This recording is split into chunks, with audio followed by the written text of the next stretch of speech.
I'd like to call the meeting of the Plaquemine Parish Council for November the 8th, 2018 to order at 1:22 p.m. Machine is open for roll call.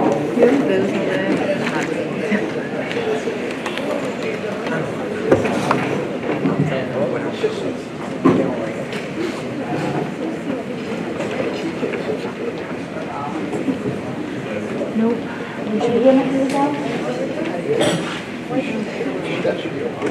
The record reflects that 9 council members are present.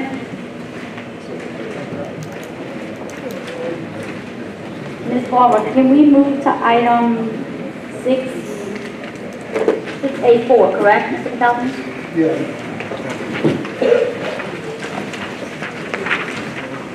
6A4, an ordinance to amend and amend to re-adopt section 4 of ordinance number 142, the comprehensive zoning ordinance of Plaquemine Parish, Louisiana, as amended, and the comprehensive zoning district map therein adopted by reference and which is parent thereto with reference to application number 2018-336 dated September 13, 2018. Mr. Dowling? Mr. Dowling, the office is ready. Is there a second? Seconded by Mr. Black. Mr. Dowling?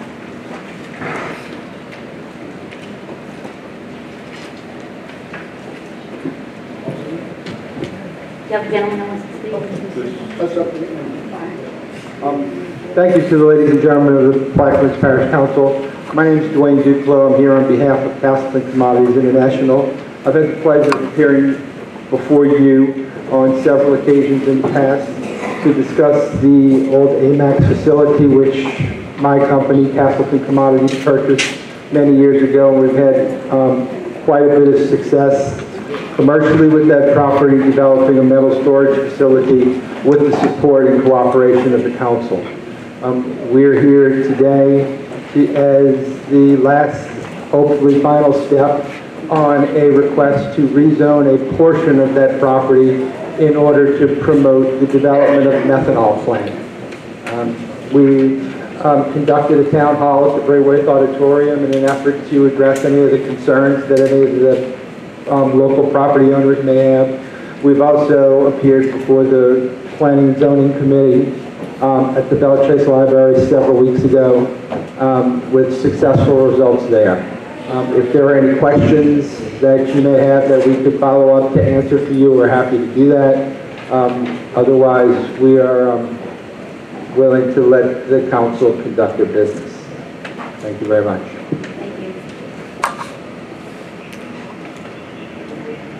Anyone else is coming up to speak on that? I see there's some people saying this. Can't hear you.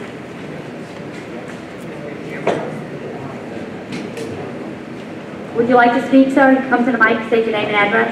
Mark Darrow, Highway 39, Braithwaite, and also a property on English Terran Road. I'm familiar with the site that is proposed. A couple of years back, they had a zoning change on the same site, which is half of the portion y'all made. I think everyone's familiar with it. Half of it was made industrial, and half of it was kept agricultural. So now they want the rest of the portion, which would be a buffer zone, but they want that buffer zone changed to industrial. And from what I attended both meetings, the town hall meeting, which we're not opposing the plan. I mean, it's the parish needs the revenue, so forth, the whole thing, like they say, they produced a lot of good information. But the only thing we're concerned about is the buffer zone. And for where they made the map section of it, it's going to be right up to the neighbor's property, like all the way to it, which a lot of other plants are trying to buy land around it to create a buffer zone, which wouldn't have a problem with them, so they wouldn't have a problem with the plan. And that's the only reason I'm against it. Everything else is good for the economy, good for the whole 9 yards. I'm just concerned about how close it is to the property. Mine is north of it, which I don't have a problem. I have a buffer zone. It's the south portion. But if they do the south portion, who's to say they're not going to come do my portion? So that's my only concern. Thank y'all for y'all time. Sir. Oh, that's the paper. That's the paper. Yes, sir. I know you didn't want to give it to me. All right.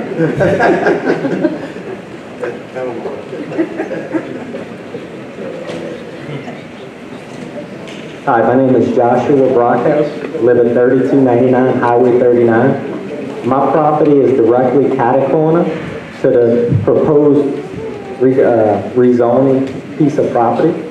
Basically, the fence line is going to be directly catty-corner of my property. Most of the people down there move down there to get away from suburbs and to get where it's more country setting, you know, more peaceful setting. We moved away from Chalmette, a lot of us, to get away from plants. And now we're having a plant forced right next door to us. I don't know anybody that would want to live right next to a plant. And when I'm saying right next to a plant, 100 foot away from the fence is going to be containment ponds. My kids play in my yard. My neighbor's kids play in their yards. Who would want their kids around that? Who would want their kids around all these chemicals that they're going to have? We already have Stolthaven right above us that was forced down our throat as a detergent facility and cooking oil. And now they got all kinds of chemicals there. Once it's rezoned as heavy industrial, they can do whatever they want with the property. And I know everybody's aware of that. I know that's what's going to happen. We don't have the capability, we have one way in and out with the road.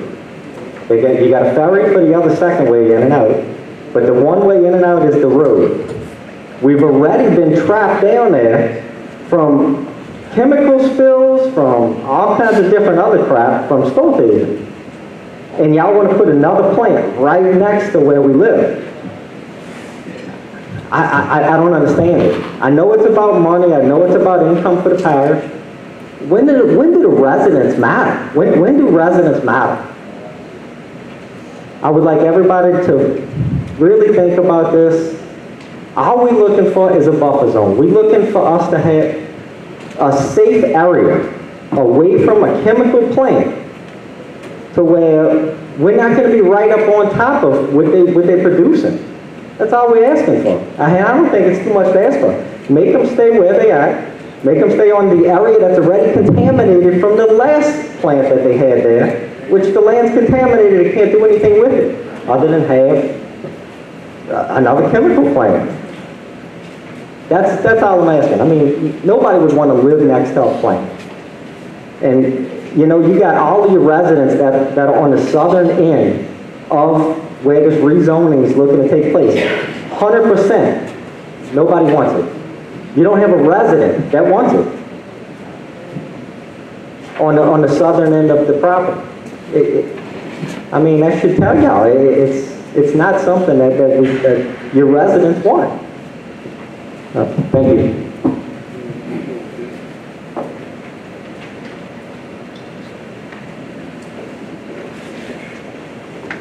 My name is Alan DeoGracias. I'm at 4071 Englishtown Road.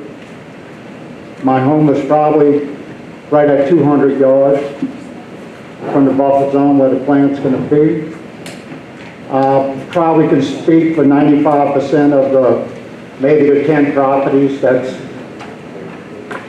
close to it, up to where Highway 39 comes up to the ferry stops to it. Okay, beautiful home. 72 years old, and property value-wise just keep getting beaten down. Who is going to want my home,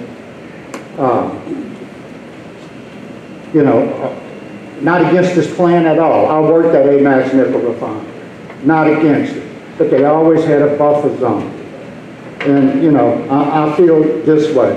If we can't have some kind of buffer zone, maybe make us a fair market value price, buy us out or something, but just don't leave us to where we're going to sink.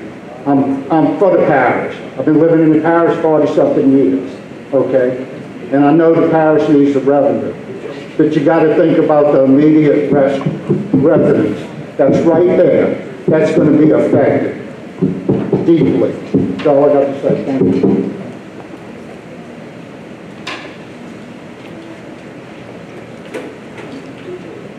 Robert Landry. I live at 4005 Englishtown. I'm going to be the property owner that's right on the line. I think I sent most of you people a letter 2 years ago, a year and a half, whenever they changed the first part of this from agriculture to the heavy industrial. So the same thing applies. I've worked in a plant my whole life. Again, I'm not against this plant. I think I told the gentleman that at one of the meetings. I'm not against it. I work in a plant. That's how I was able to buy this house, because I worked in a plant. So, but I do know what goes on in plants. I know the noise. I know what happens. You know, intentions are good, but things happen.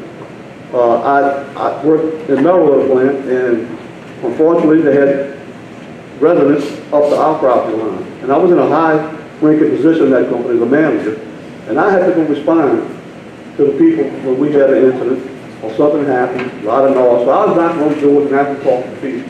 So I know what it's about. And they wasn't happy living next to the plant. Now, after the hurricane, we wound up with a buffer zone because we had a major oil spill at that plant. And in a lawsuit they had after that, class action, they wound up buying everybody out. And now today, if you look past the Murphy Oil plant, it's the Valero plant, now you're going to see streets, 4 or 5 streets with no houses on them. They made a buffer zone there. Well, all I'm asking is, we did this 2 years ago. There was a lot of heated arguments at the zoning meeting. My wife was actually attacked last time when they went to make this zoning change. And didn't appreciate that, but it happened. And we'd like to keep it just like y'all agreed to do the last time. We changed one section, gave them some more room for this plant at the time. I don't know if you guys owned it then, but it was changed from agriculture, gave them some more land, all right? But you left this section here like it is agriculture. I'm requesting, and asking y'all do the same thing. Thank you. Thank you.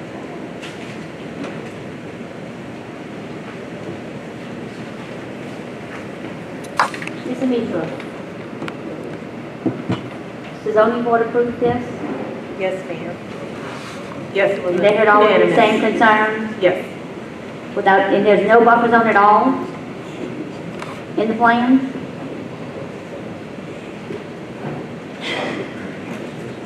Dear Councilman, Councilwoman, my name is Jiang Hong Wan. I'm from Stamford, Connecticut. With the 2 things I want to mention over here. First of all, we want to make this project a successful project, not only on behalf of the developers, but more importantly for the community and the government and the people here.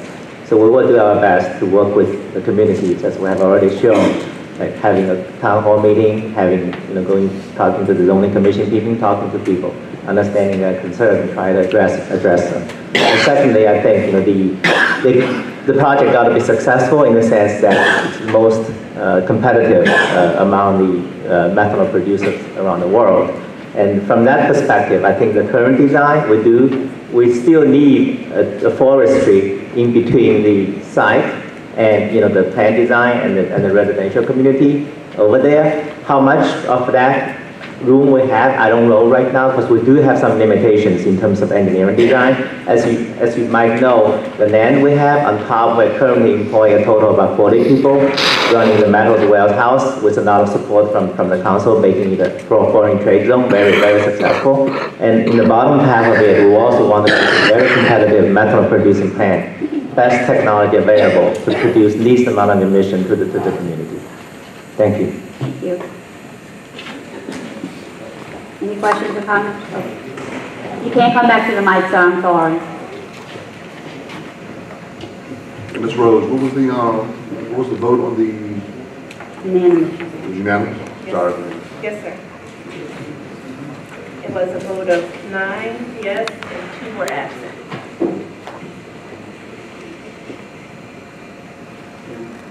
Tom?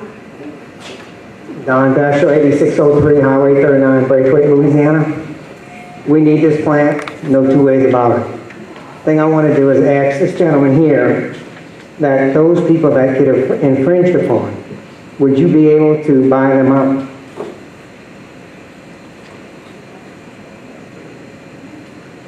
If you're willing to work with the community and as I discussed. Come to the mic. Can't hear. Come to the mic, sir. Thank you for your inquiry. As I've discussed with some of the property owners, it's certainly an option. Right now, it's not a commitment that we could possibly make. It's just, I'm sorry, we understand the concerns. I clearly understand the concerns that every property owner is experiencing.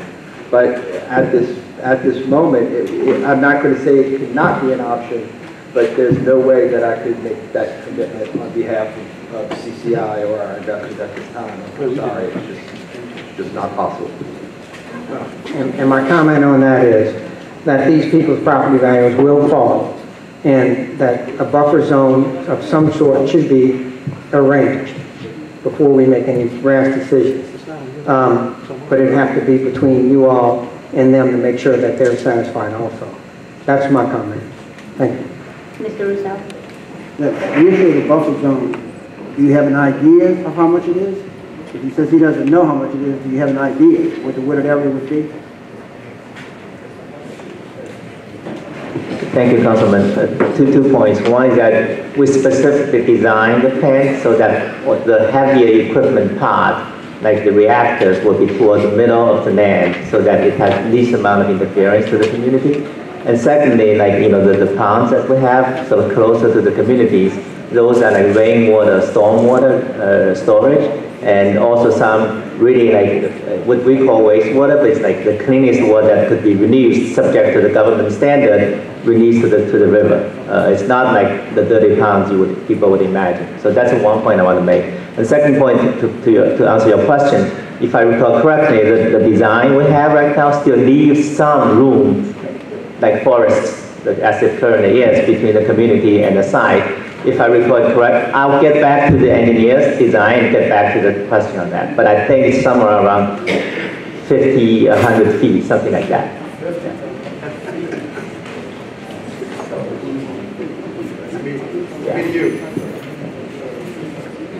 Thanks. Ms. Alvan? Yes. Ms. Chairlady, I'm sitting here and I'm listening to the request being made by the community. And I kind of understand their position, because I too have been in the position that you guys have been in. You know, I frown upon the encroachment of industry on residents. I really do, and I've been consistent in my voting policies on encroachment on residents.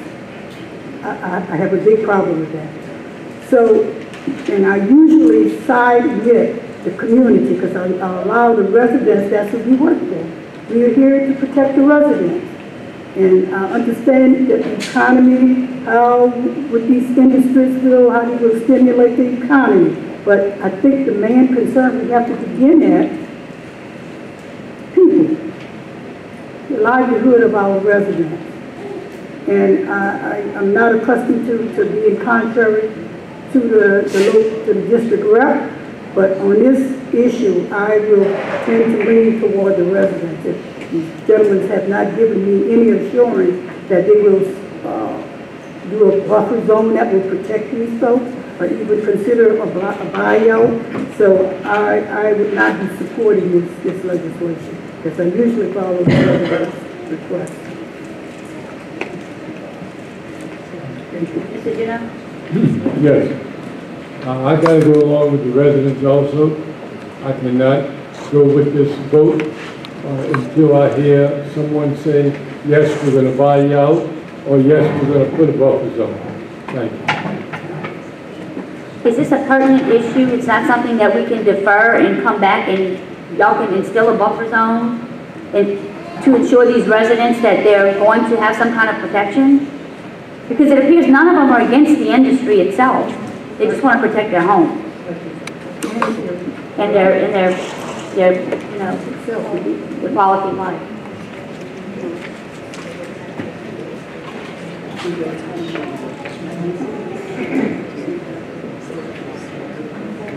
We've wrestled with these challenges, Councilperson Williams, and in order for us to move forward with this project, we've kind of reached a critical point right now.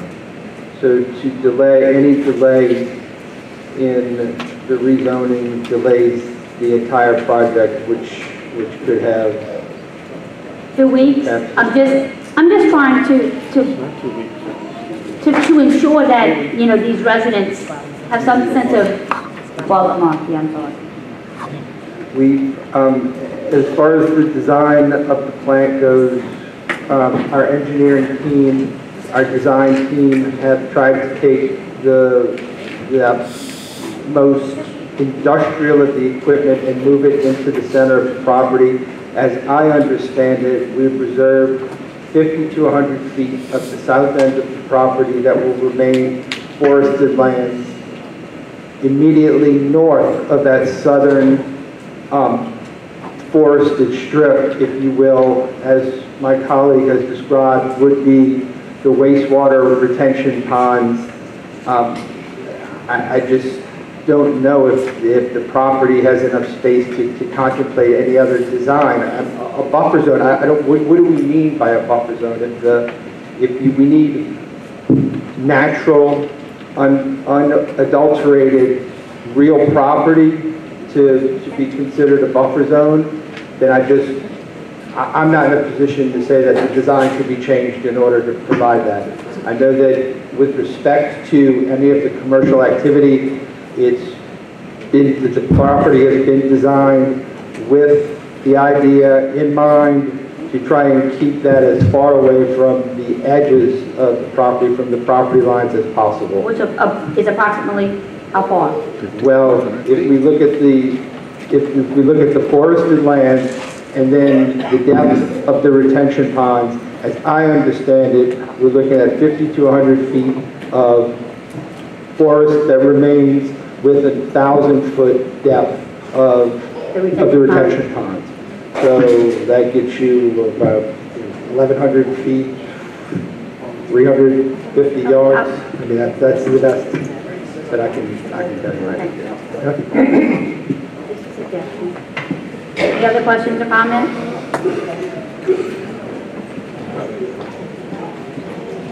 Michael Giles, I live at 2895 English Fan Road in Braithwaite. I'm about a mile from this proposed site, caught in between Stonehaven and this proposed plant. As my fellow East Bankers say, we're not against the project, but if there's nothing in writing to any kind of validity saying, okay, it's 1,000 feet, 500 feet, there's nothing in writing being presented at this time. Unless something is presented, because I know Mr. Landry spoke tonight, and to be 100 feet from any kind of refinery is just detrimental to him, if the truth be told. And I don't think any one of us in here would want to be 100 feet to a refinery. So unless they give us something in writing, stating 500 feet, 1,000 feet, that this council can actually look at and examine, then I don't think waiting another 2 weeks is going to kill this project. And if this is going to kill the project, let it kill the project.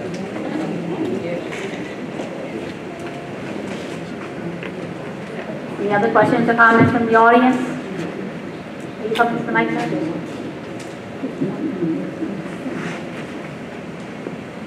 Hi, my name is Burton Mellarine. I have the property 1448, which is just south of these people's property. Where the fence line is going to be is actually on my property line. So they're saying that the retention pond is going to be 50 to 100 feet right into the forestry. Well, down here is no forestry. The woods are so thin that you could see 200 feet, 300 feet through the trees. So he's saying 50 to 100 feet.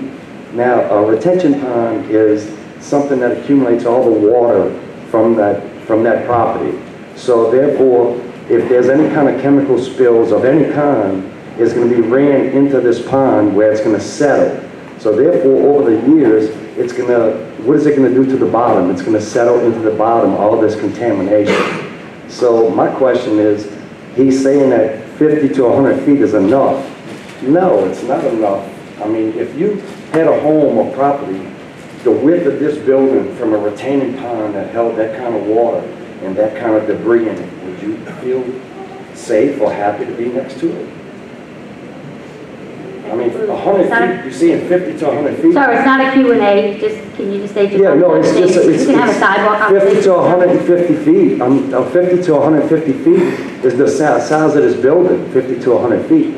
Back in 2012, there was a methanol plant that exploded that wiped out a mile around it. So if you figure a mile from where they're at, you're talking well past the ferry from where we're at. So just think about that before you agree to this. Thank you. Any other questions or comments? On the table? Want to move, Mr. B? No, I'm going to defer. You want to defer? Okay. This item will be deferred.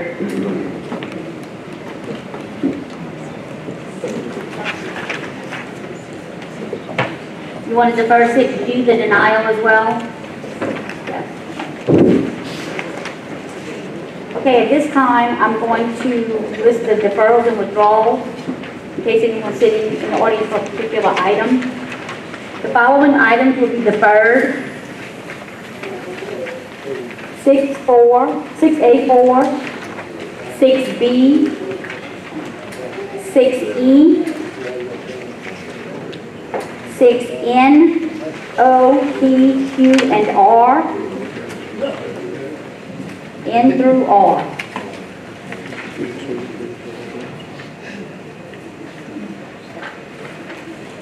Six AA. Those are the deferrals. 6D and 6G is going to be deferred as well. 6D is going to be withdrawn. D as in David. No, G is going to be deferred. D is going to be withdrawn. Yes.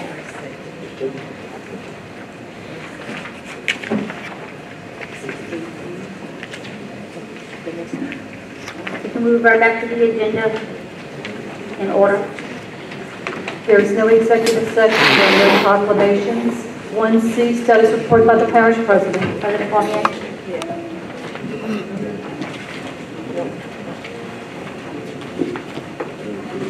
Thank you, Madam Chairwoman.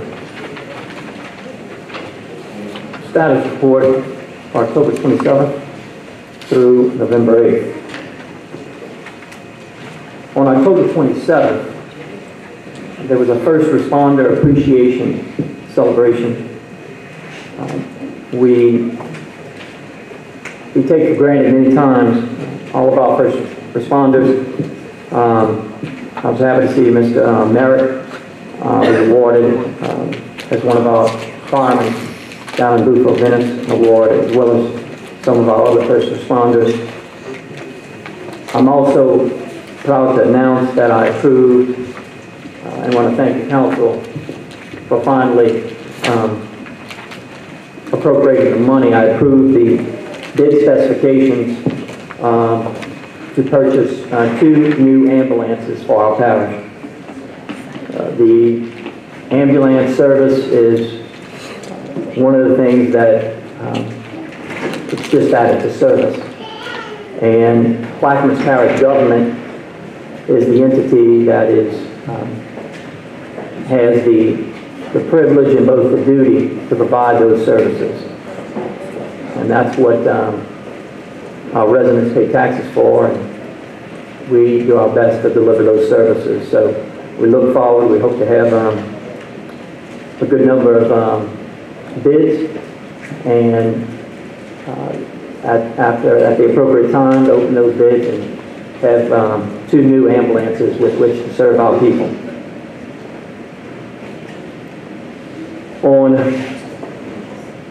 We had a wonderful time, October 31st. We have a wonderful community here in Plaquemines, and it's always wonderful that our young children and all of us can get together and gather and celebrate these events. We're blessed with a safe community, and our hearts and prayers go out to the people in California that just had another mass shooting. And we're fortunate and privileged to live in Plaquemines Parish, where we still have a sense of community. Even though we may not always see eye to eye, we still know how to keep the civil peace. On Thursday, November 1st, we had a town hall meeting in Braithwaite and elaborated upon how Plaquemines Parish government is the entity that provides services to our residents. And we do our best given the financial constraints that we have. Friday, November 2nd, we had the official ribbon cutting ceremony for Lake Hermitage Road. That was a project a long time coming, and that has decreased both the travel time for the residents of Lake Hermitage and also has helped parish government in alleviate some of our manpower shortage issues, because with that paved road, now we don't have to spend time and equipment leveling the older Shell Road.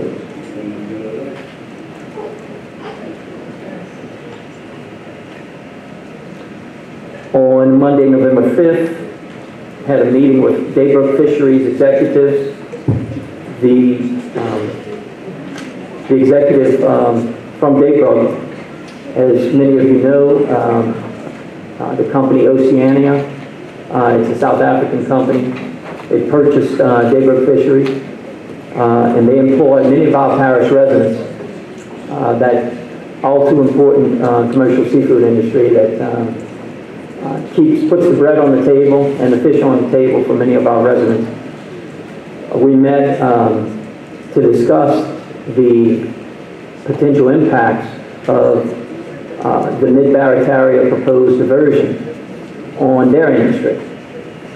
The Gulf Menhaden, which is the fish that they catch to turn into principally livestock feed and sold around the nation and around the world, come in to breed and spawn in Barataria Bay. And this will be another adverse impact to our essential fish habitat there, and could create the loss of many jobs in Daybrook Fisheries. And so we were apprising them of the situation, and they too will get in touch with their lobbyists to see to it that the fisheries of Plaquemines Parish are protected.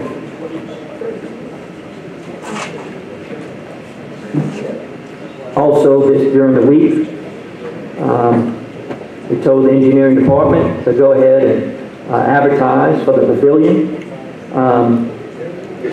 This project will provide volleyball and basketball courts in the northern part of our parish.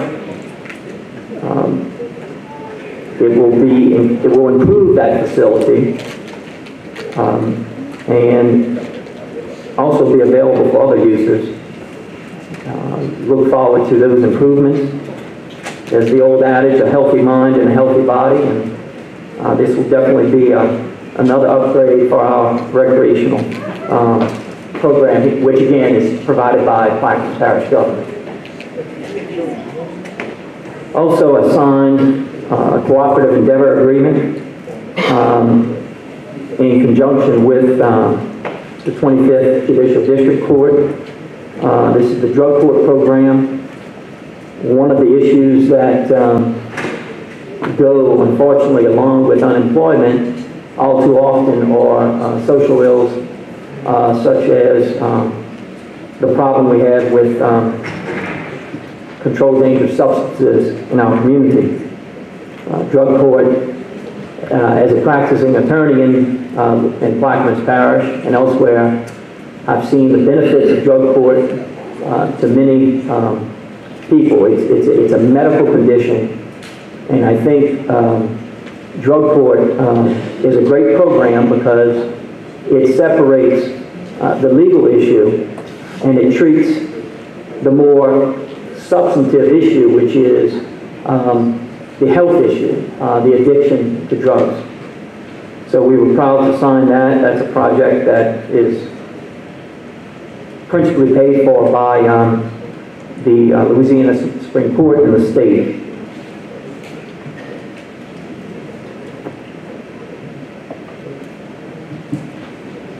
And also signed a change order at the request of Councilman Edgecombe, change order for a splash pad at the Empire Playground. This splash pad will be like the one at the rec field in Dearest. And it's another upgrade for our recreation department, which is provided by Plaquemines Parish government. Another adage is that the children are our future, and that's something we continue to focus on here. The solid waste north, the Belshafts Walker Road facility, we did bid that, put that out for bid. We only had one bidder, and the bid came in over budget. And pursuant with talks to our chief engineer, Mr. Dugas, we revised the plans. We're also going to phase the project. And one of the issues we thought that we could get more bids and I think livelier free market competition was by phasing it so that we do have the groundwork typically done by one contractor, and then any building or improvements on top of that ground by a separate contractor. I think our chief engineer had made a good point that the one bid we did receive was subcontracting out an aspect of the project, and that's where you get more, add more questions as to the cost when your costs go up. So we're going to try that approach, and we have a revised plans with deductions, and that's scheduled for November 20th.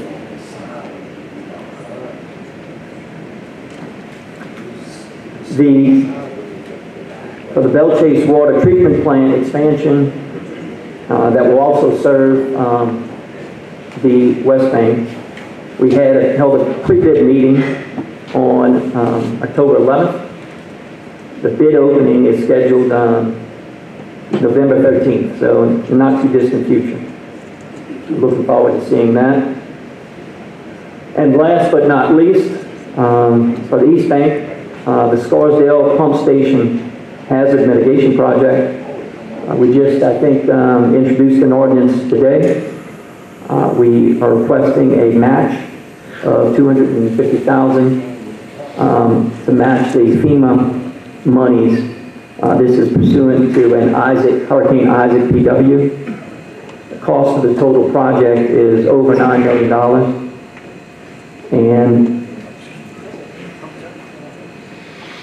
And this would be to award the contract since the lowest responsive bid was over budget, and this will cover that amount.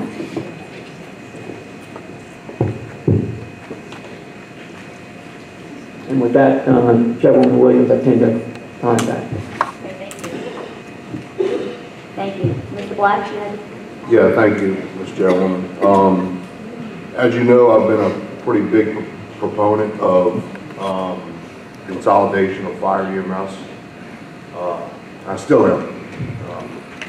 But I wanted to take this time, since you had mentioned First Responder Day last week, Mr. President, and I don't really like to bring up personal issues or things that happened in my life into a public realm. I will say this, that on last Saturday, my daughter, who's 2 years old, had a febrile seizure at around 11:30 at night. Emotional situation, of course. But I can tell you this, that being that it was First Responder Week, and appreciation for them, and I know that it's been a contentious issue amongst some EMTs, paramedics, firefighters, on my stance on the consolidation. They didn't hesitate to do what they needed to do to help my daughters. They responded in a professional and efficient manner, took care of business. So I applaud them, I thank them for their professionalism and the work that they've done. And that just shows that the kind of people that we have in this parish, in our government workforce, is amazing. So, recognition of First Responder Appreciation Day. I want to thank PPSO, all fire and EMS. So thanks. Thank you, Councilman Black. And if I may, our thoughts and prayers with your daughter. Is she doing well? Yeah, she is. Their mother just texted me from the doctor's office. At the sheriff's crucial delay, my other daughter had one as well. I think it's hereditary, but it's something the doctors say that is a good sign. It's a mechanism where a spike in fever generates a febrile seizure, which means their body's working appropriately. But it's very scary. So thanks. We keep them in our prayers. Any other questions or comments from the table? From the audience? Hearing none, next item please. There are no bids and advertisements. Number 3, beer and liquor licenses. Mr. Badalamy? Yes, I have one, Madam Chair. Byron D. Williams, Senior, B&B Blue Room, 12945 Highway 15, Phoenix, Louisiana, zip code 70040. That's all, Madam Chair. Why? Yeah, I have 2 renewals. One for Rotolo's Pizzeria, 102 Woodland Highway, Suite 5, Belchase, Louisiana, and one for the Clubhouse Bar and Grill, 8133 Highway 23, Belchase. That's all. Mr. Lapini? I have 2 renewals, New Orleans Original Daiquiris, 8102 Highway 23, Belchase, Louisiana, and Balestres Food Center,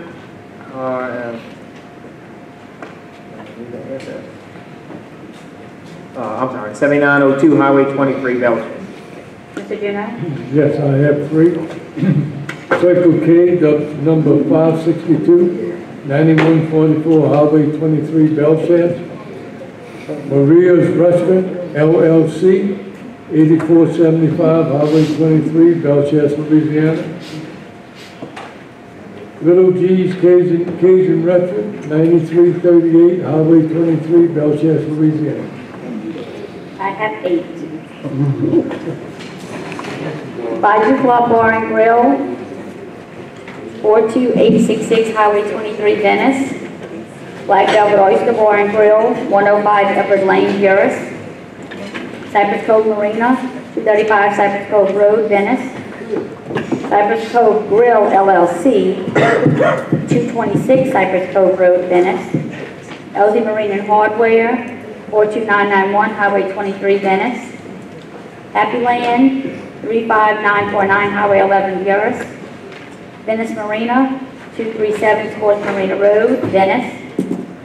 And Venice Marina, again, 237 Sports Marina Road, Suite A, Venice. Mr. Russo? Yes, I have Lynn Nguyen, owner of N&L LLC, 10830 Highway 23, Belchase, Louisiana. This is a Class B liquor license for renewal.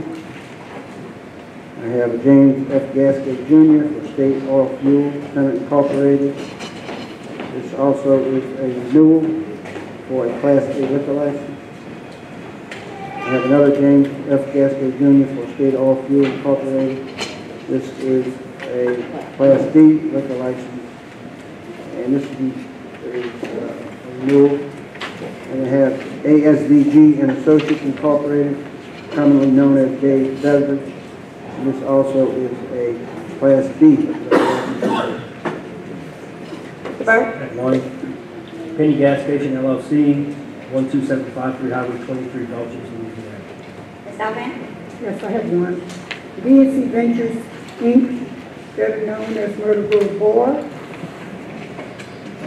17509 Highway 23, Myrtle Grove, Louisiana, 783. Mr. Edgecombe? Yes, ma'am, I have 1. Regina Copeland, 33115 Highway 11 Empire, better known as number 2. That's all I have, ma'am. Okay. I'll offer, is there a second? I'll say. Second about Mr. Black and Mr. Edgecombe. Questions or comments on the alcohol permit renewal? Hearing none, the machine is open.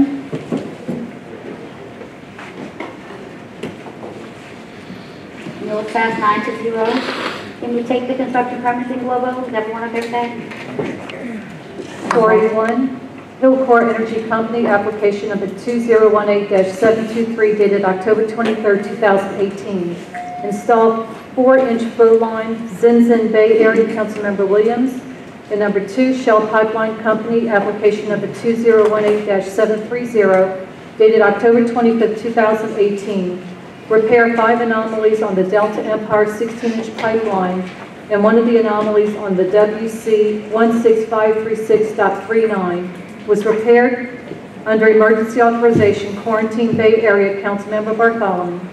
I'll offer. Mr. Bartholomew, second. Yes, I second. Seconded by Mr. Bartholomew. Any questions or comments on these permits? Hearing none, the machine is open.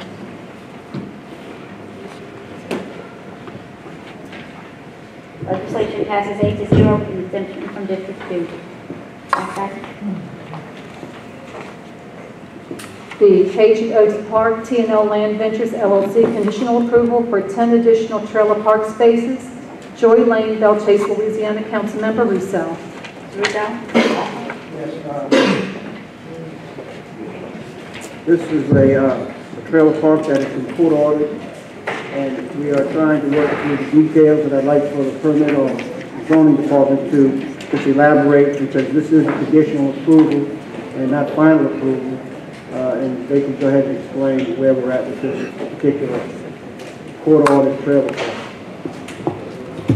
For conditional approval only, as the ordinance requires conditional approval first, final, after all the conditions are met and inspected. And will this comply with the judge's order for the 30-day requirement? We had, in the court, we had agreed, judge had said we had 30 days, and we were supposed to clear right away, move some vehicles, realign a ditch, and provide that the owner of this particular trailer park put a water line in for fire protection to protect the people who will move in there. So, do you know what the status of that will be? I'm not intimately aware of it, Mr. Roussel, but it is my understanding that it is in compliance with the 30-day rule from what I heard from Peter, but it wasn't my case, so I'm not 100% on it, but I think we're moving in a direction that the judge suggested. Is the owner of the trailer park in the audience? Not? Do you know that what will happen now that we approve these 10 additional trailer spaces, they will have to be in compliance before they can move the trailers in? They will need to be, the private property side will need to be in complete compliance with the dictates of the ordinance for trailer parks, and the infrastructure, both public and private, will also. Between the permits department, zoning, and Mr. Dugas's office, these things will be inspected for compliance before this item comes back to you for final approval. Okay. Well, with those conditions and under the situation, the court order, I'll offer. Second by Mr. Erickson. Any questions or comments from the table, the audience? Hearing none, the machine is open.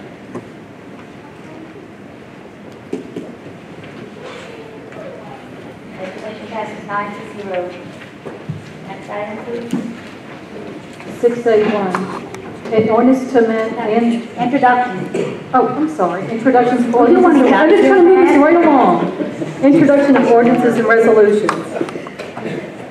I have several. Go ahead, Mr. An President. ordinance to amend, as amended, re-adopt section 4, paragraph 1, subsection 1, paragraph J, section 3, and paragraph K, section 1, of ordinance number 142, comprehensive zoning ordinance of Plaquemine Parish, Louisiana, as amended, as recommended by Plaquemine Parish Development Board, resolution number dated November 13, 2018, according to the minutes of its meeting held on November the 13th, with reference to the application number 2018-345 dated October 25th, 2018.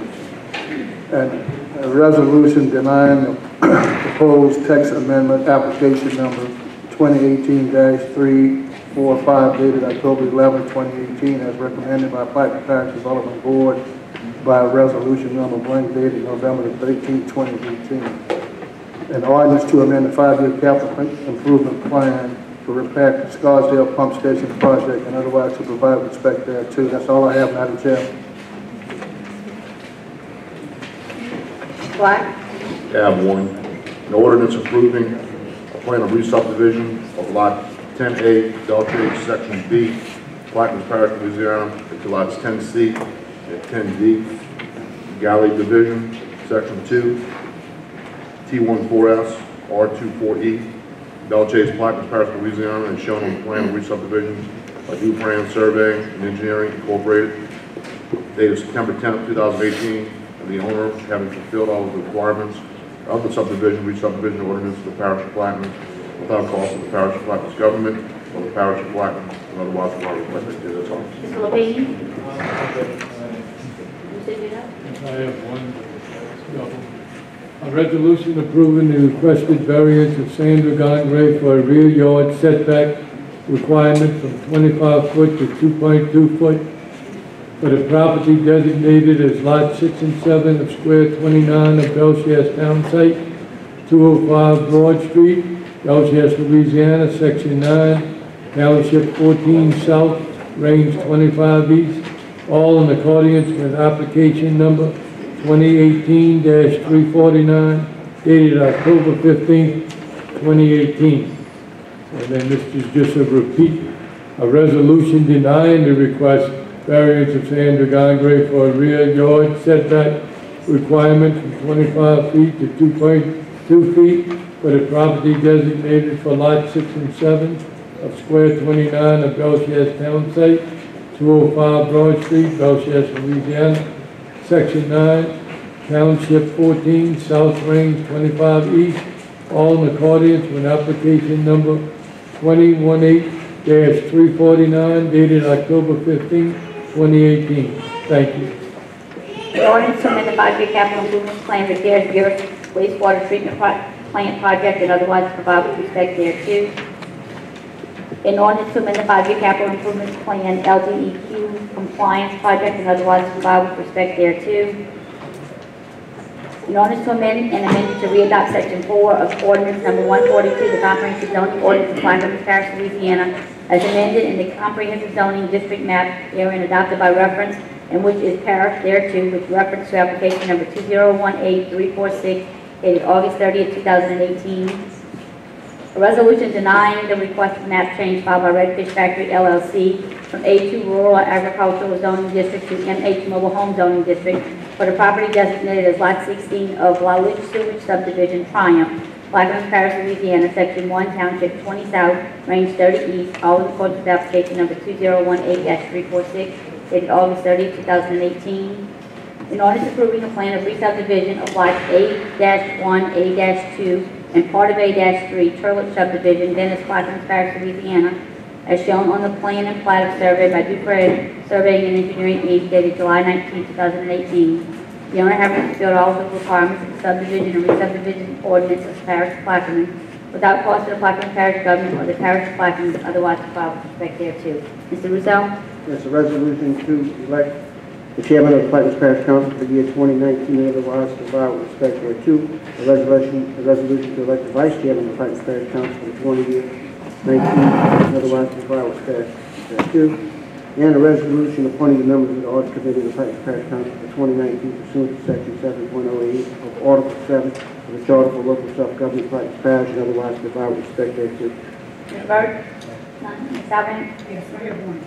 Ordinance to amend the 5-year capital improvement plan, relocation for itself 20-inch water main project, and otherwise to provide with respect thereto. Ms. Edgecombe? Yes, ma'am.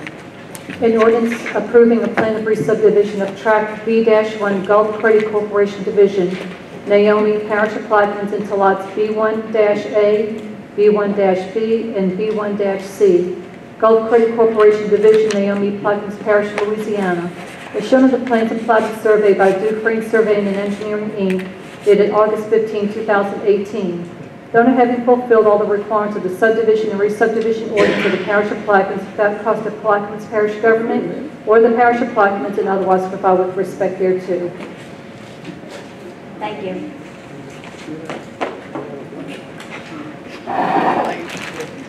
Next item. 6A1. An ordinance to amend and as amended readopt ordinance number 18-41, which amended certain sections of Article 4 of the Plaquemines Parish Code of Ordinances and otherwise provide with respect thereto. Ms. Mr. Cole? Yes, ma'am, all for the changes, I'm involved in the changes. Okay. The changes are going to be on line 27 and 22 and 74. That's lines 22 and 74. Remove the word fish. And we have two sections added. Article 6 reads, Article 4, Section 5-92 of the Plaquemines Parish Code of Ordinances is hereby ordained and established to read as follows, to wit. It shall be unlawful for a parish resident to engage in the commercial business of providing guided hunting tours or expeditions in or on public wetlands unless he or she first registers as a hunting guide with the Office of Homeland Security and Emergency Preparedness. All registration applications shall be subject to a mandatory annual fee of $500. It shall be the responsibility of all registered hunting guides to ensure that every member of their guided expedition has executed a no objection and hold harmless agreement before embarking on their hunting tours. Anyone violating this provision shall be fined $950 with or without incarceration for up to 15 days. And Article 7 reads, be it further ordained that all money raised as a result of this ordinance shall be dedicated to the maintenance and upkeep of the parishes, parks, and lands. Thank you, Launches, right? Yes, ma'am, launches. Are you offer with those changes? Yes, ma'am. Judge Combs offers with their changes. Is there a second? I'll second. Thank you, Madam Chair. I want to thank, first of all, thank the legal team, the Sheriff's Office, the District Attorney's Office, and Planning Department for helping us with this ordinance. It's been an ongoing deal, but we pretty much, and also I have to thank Mr. Rousseau for helping with it in the beginning. It seemed as though we had a little bit of issue with it at first. Some people objected to it until they read and start thinking about it. What it does keep the parish from being liable if anybody gets hurt or kind of big kills on parish property. You can obtain it through go to Building 201 at the state school from 8 to 4, 8 to 5. And once you get the legal documentation, the agreement, you can call 297-5671, which is the Homeland Security Office, and go there, make sure they're there, you get your card, which is like a regular credit card with your photo ID on it, where you don't have to carry around a whole bunch of paper. As far as the guided part of it, be it that the parish resident legal hunting fishing guide. The reason for that, the state requires that anybody taking anyone for hire has to provide a $300,000 insurance policy before they can take it for hire. So that's why I did the one with the town person, so it's got it. If there's any questions, I can try to answer them. If I can't, change the bill myself. One question that comes to mind is the enforcement of this. Sure, sir. Okay. And I will add, the meetings that we had, the first thing the sheriff told me, he said, Justice, we cannot and we will not go targeting hunters. We can't do that. We have to have probable cause in order to come up on somebody. I said, well, I appreciate that. I said, I just don't want the perception after the first meeting that we had to get on the street that the sheriff's office was not going to handle it. Well, of course, that happened. Well, we cleared that up. We had a town meeting in Dearest a couple weeks ago. Pretty much all residents showed up for the meeting. We had 2 people that were not residents. Grant was there from the sheriff's office. Shane was there. Peter Broadway was there. Matter of fact, Mr. President was there for a few minutes. And Grant did reiterate that the sheriff's office will be enforcing this ordinance, which they have to uphold any and all ordinances and state laws. That's what they have to do. And as far as where the money's going to, the majority of the people, actually pretty much everybody at the meeting, was asking that the money be put towards parks and the parish launches to try to improve them. And I didn't think that was a bad idea. Actually, I thought it was a real good idea. As a matter of fact, Mr. Bird mentioned about putting the money towards the launches first. So. You are saying all parish parks? Yes, ma'am. Thank you. Yes, ma'am. Mr. Russo? Yes, thank you. Just to clear this up a little bit in my mind, this will apply to pump stations, flood walls, or locks and so forth, which will give us some enforcement for people fishing off of pumping stations or places that they shouldn't be. Yes, sir. Matter of fact, Mr. Russo, I think the Wildlife and Fisheries was very happy that was included. I think it's a good improvement to the legislation. It makes the legislation protective of the parish's drainage system, which I think is a good addition to the legislation. Thank you.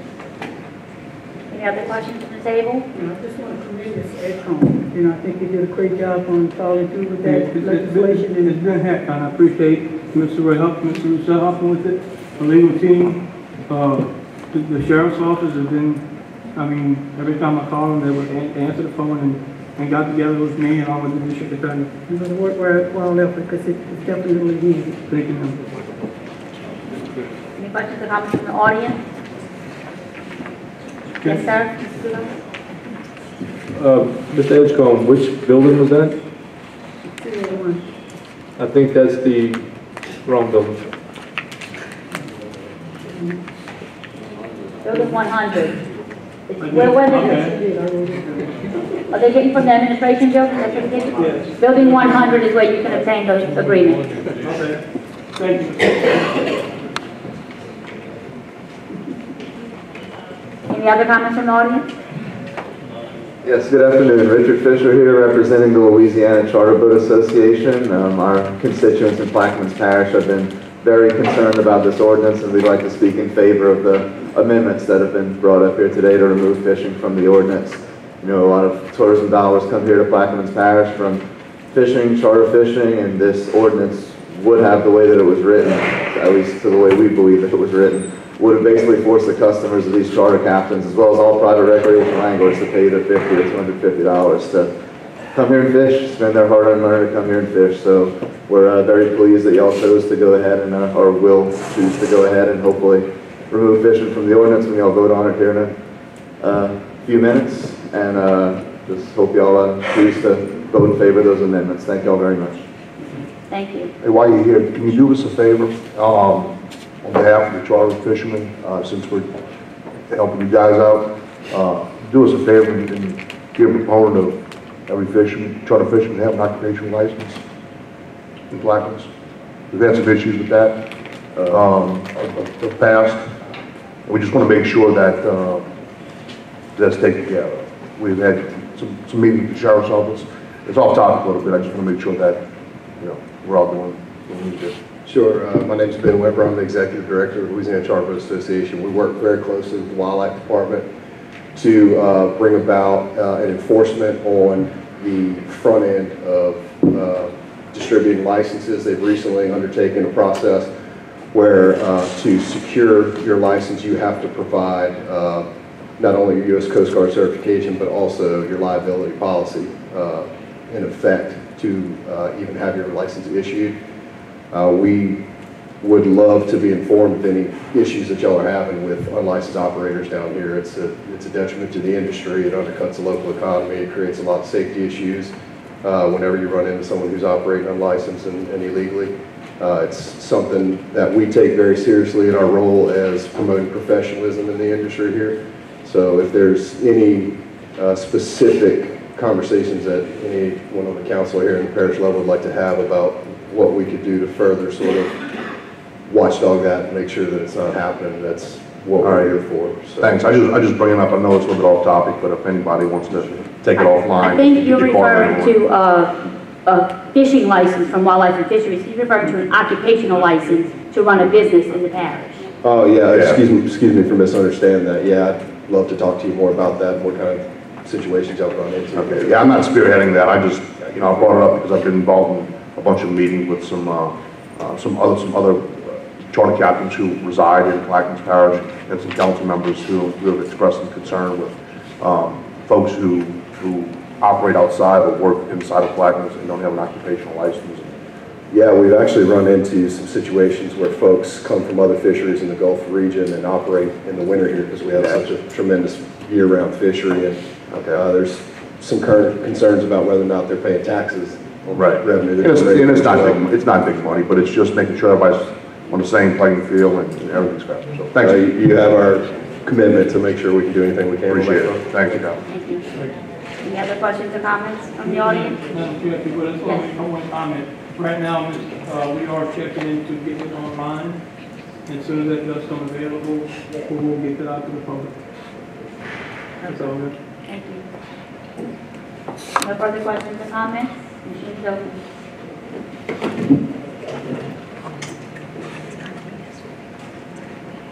Legislation passes 9-0. Next item. 682, an ordinance authorizing the parish president or his designee to do all things necessary and proper to negotiate, sign, and execute a lease on Lot D in the Venice Boat Harbor with the winning bidder for use as a seafood dock for the commercial shrimpers and fishermen and otherwise provide with respect thereto. I'll offer, and I passed out the lease agreement to everyone. I do want to make one change in the lease agreement. In section 6, I want to make a change for everyone. I want to make this change before the second step. In line 6, it should read, leasee may use the premises for a seafood dock, period, instead of any lawful business. Scratch out any lawful business and insert a seafood dock. And with those changes, I'll offer. Second by Mr. McDowell and Mr. Levine. What this is there's seafood dock that's been stagnant at the Venice Harbor probably for the last 8 to 9 years since the BP oil spill. And this is just, they had a tenant there who wasn't doing anything with the dock itself. So with the work of the administration, we was able to remove those tenants because they was pretty much out of compliance, in breach of their contract. And this went out to bid, and there was a bidder, and Gulf Coast Premium Seafoods won the bid, and this is just to execute a lease. What it's going to be an initial $10,000 per year payment. And with them putting $25,000 of investments, the lease will go down to $5,000 a year. This will help the commercial fishermen in the industry who's not having very good times now. This gentleman's willing to working with the Louisiana Shrimpers Association for some time now, trying to get into our area, and he has plans to expand and do other things in this area. But this is the start, what I think will be something good. Yes. Yeah, I'd just like to say I think this is a great opportunity for the Venice area and our commercial fishermen in Venice. So I will be supporting this legislation. Thank you. Any questions or comments from the table? From the audience? Hearing none, the machine is open. Legislation passes 9-0. Thank you all. Next item. 683, an ordinance approving a plan of re-subdivision of lots 2A and 2B, Paul Barrios Division, Jesuit Bend, Parish of Plaquemines into lots 2C, 2D, 2E, and 2F. Paul Barrios Division, Jesuit Bend, Plaquemines Parish, Louisiana, shown on the plans and plot of survey by Dufresne Surveying and Engineering, Inc., dated March 28, 2018, revised October 3, 2018. Dona having fulfilled all of the requirements of the subdivision and re-subdivision ordinance of the Parish of Plaquemines, without cost to Plaquemines Parish government or the Parish of Plaquemines, and otherwise provide with respect thereto. I'll offer. Bird, offer. Is there a second? Seconded by Mr. Russo. As read, it's in compliance and taking 2 lots and making it. Mr. Bird offers, seconded by Mr. Russo. Okay. Questions or comments? Table in the audience? There is none.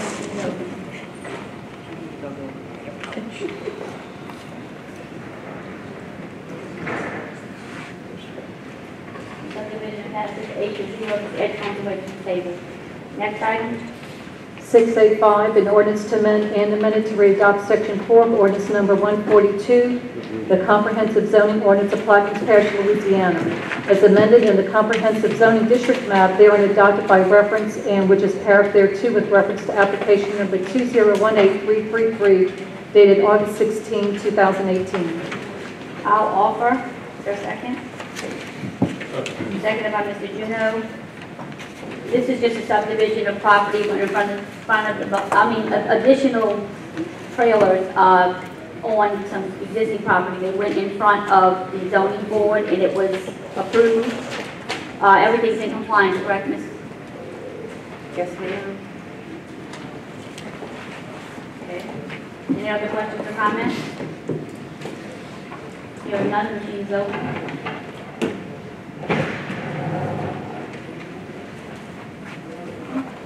Legislation passes 8-0. With that, I will withdraw 6M.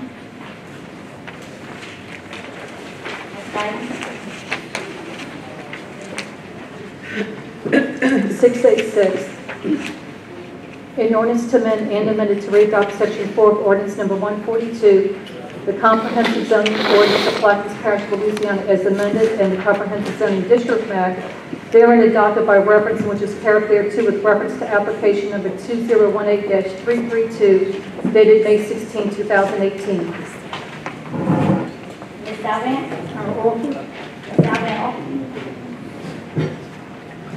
Salvan, I'll second. Ms. Salvan.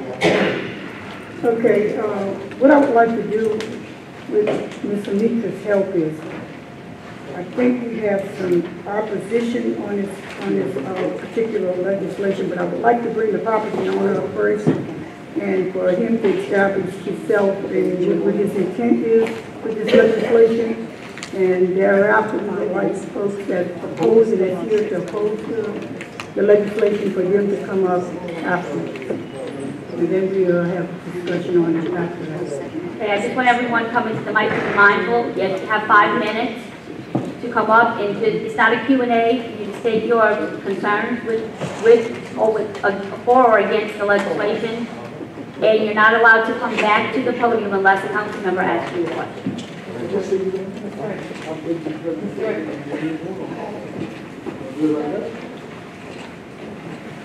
Ms. Allen would like the property owners to come up and state their position and their intent.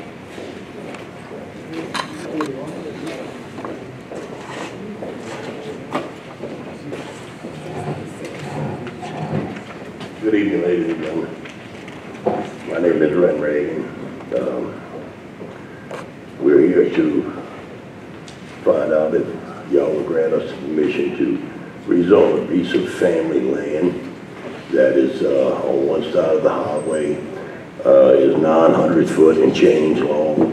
It is 1,000 foot and change on the other side. The property, I live at 27230 Highway 23 on the property itself. I own Ren's Welding Service there.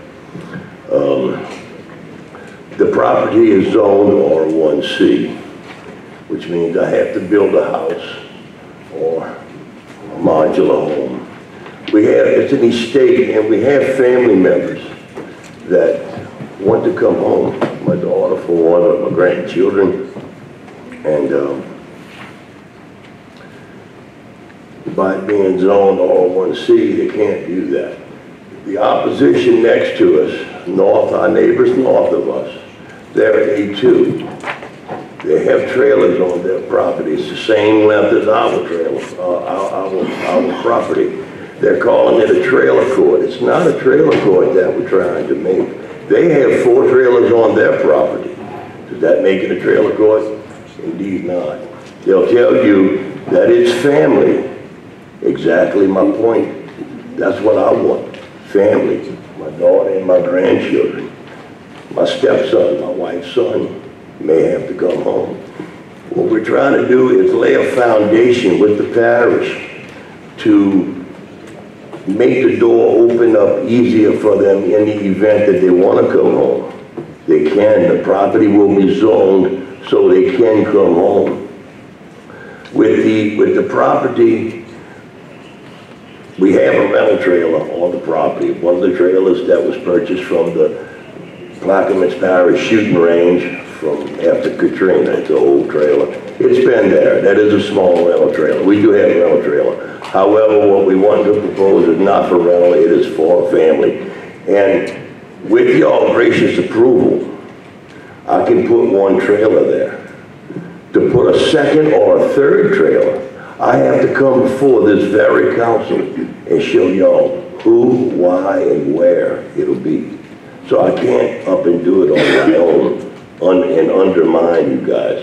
I pray for this, that my family in the need can come home. Thank you. I have a question for you. Yes, ma'am.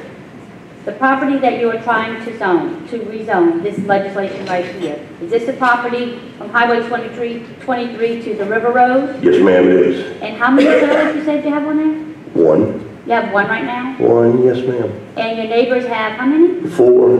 To the north? They have 3 to the neighbors to the north, yes, have a total of 4 trailers on their tract of land. And that tract of land is just as long as our tract of land. And they're right next to us. What gives them the right to be able to have something and not expect their neighbor not to have the same? Well, I'm familiar with the area. Yes, ma'am. The property that is just north of you, there's one trailer on the River Road part. Now, there may be trailers on the 4-lane.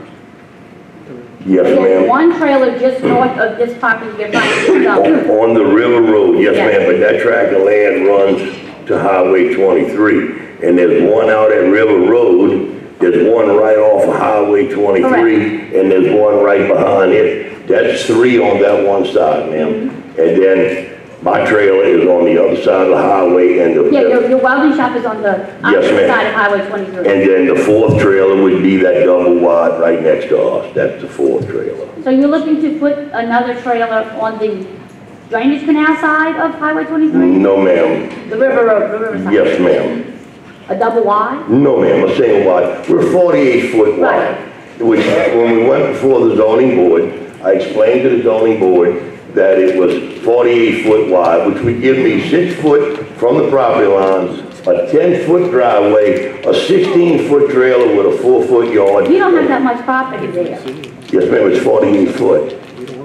It's 48 foot wide, yes, ma'am. A 16-foot trailer. So you had it surveyed? Y'all had it surveyed? Y'all have surveys for the... Mr. Superintendent, Oh, yeah, that's true. the property, they have the property lines, the superintendent, are they 48 feet, am I 48 feet? It just doesn't look like there's a lot of room right there, is what I'm saying. Ma'am, I don't have a survey on Watkins, to tell you that. you don't have it, okay. I don't have that. I told you. So is that a requirement for rezoning, that their property doesn't have to be surveyed? No, they're supposed to know their property, it's not a requirement. No, ma'am. So is this looking to rezone the entire portion of land? He is looking to rezone in between Port Sulphur River Road and Highway 23, as well as a lot behind. There's a lot in the front that doesn't belong to the estate, to the drainage canal. So is this considered spot zoning? That's my question and concern. It can be considered spot zoning because if you look at the maps, they're going to try to put an A2 in the middle of a bunch of R1C zoning districts. So that is considered a definition of spot zoning.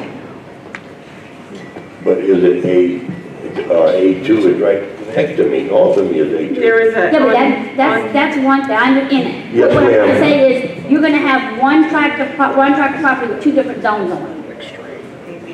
It is. It's going to have that. So that's spot zoning. No, spot zoning is when you take a parcel of land that's, everything around it will be in one zoning district, and you take a parcel of land and you take it and make it a separate zoning district. That's what this legislation is trying to do. Correct? Okay. That's the only question. Yes, Ms. Allen? Yeah, this is what I want to say, but I was going to hold my comments until after the people that have opposition come up and speak. But you're on point, that's exactly my understanding, that this would be considered spot zoning. And an intent to circumvent the system. My question, not question, maybe for Mitra, I'm not sure. The zoning board voted 6-3 in favor? Yes. Yeah. I believe so.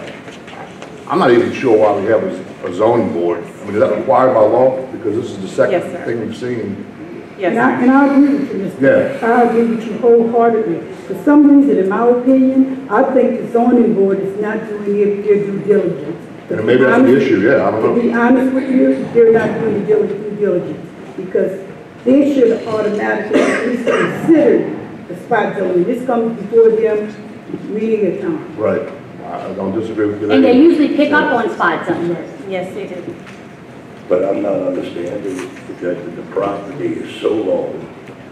If the taxes are paid on the property, it is family land. Prior to Katrina, there was trails there. The family was out there. And the thing is, Since it's family land, is someone in charge of the estate? Is anyone in the family allowed to come and apply for rezoning, even though there are several other property owners involved? It is an estate, and I do have consent from all the heirs in the property. And there was one heir that has a power of attorney, and I have that as well. But then, Mr. Mitchell, it brings up another question, another concern I have.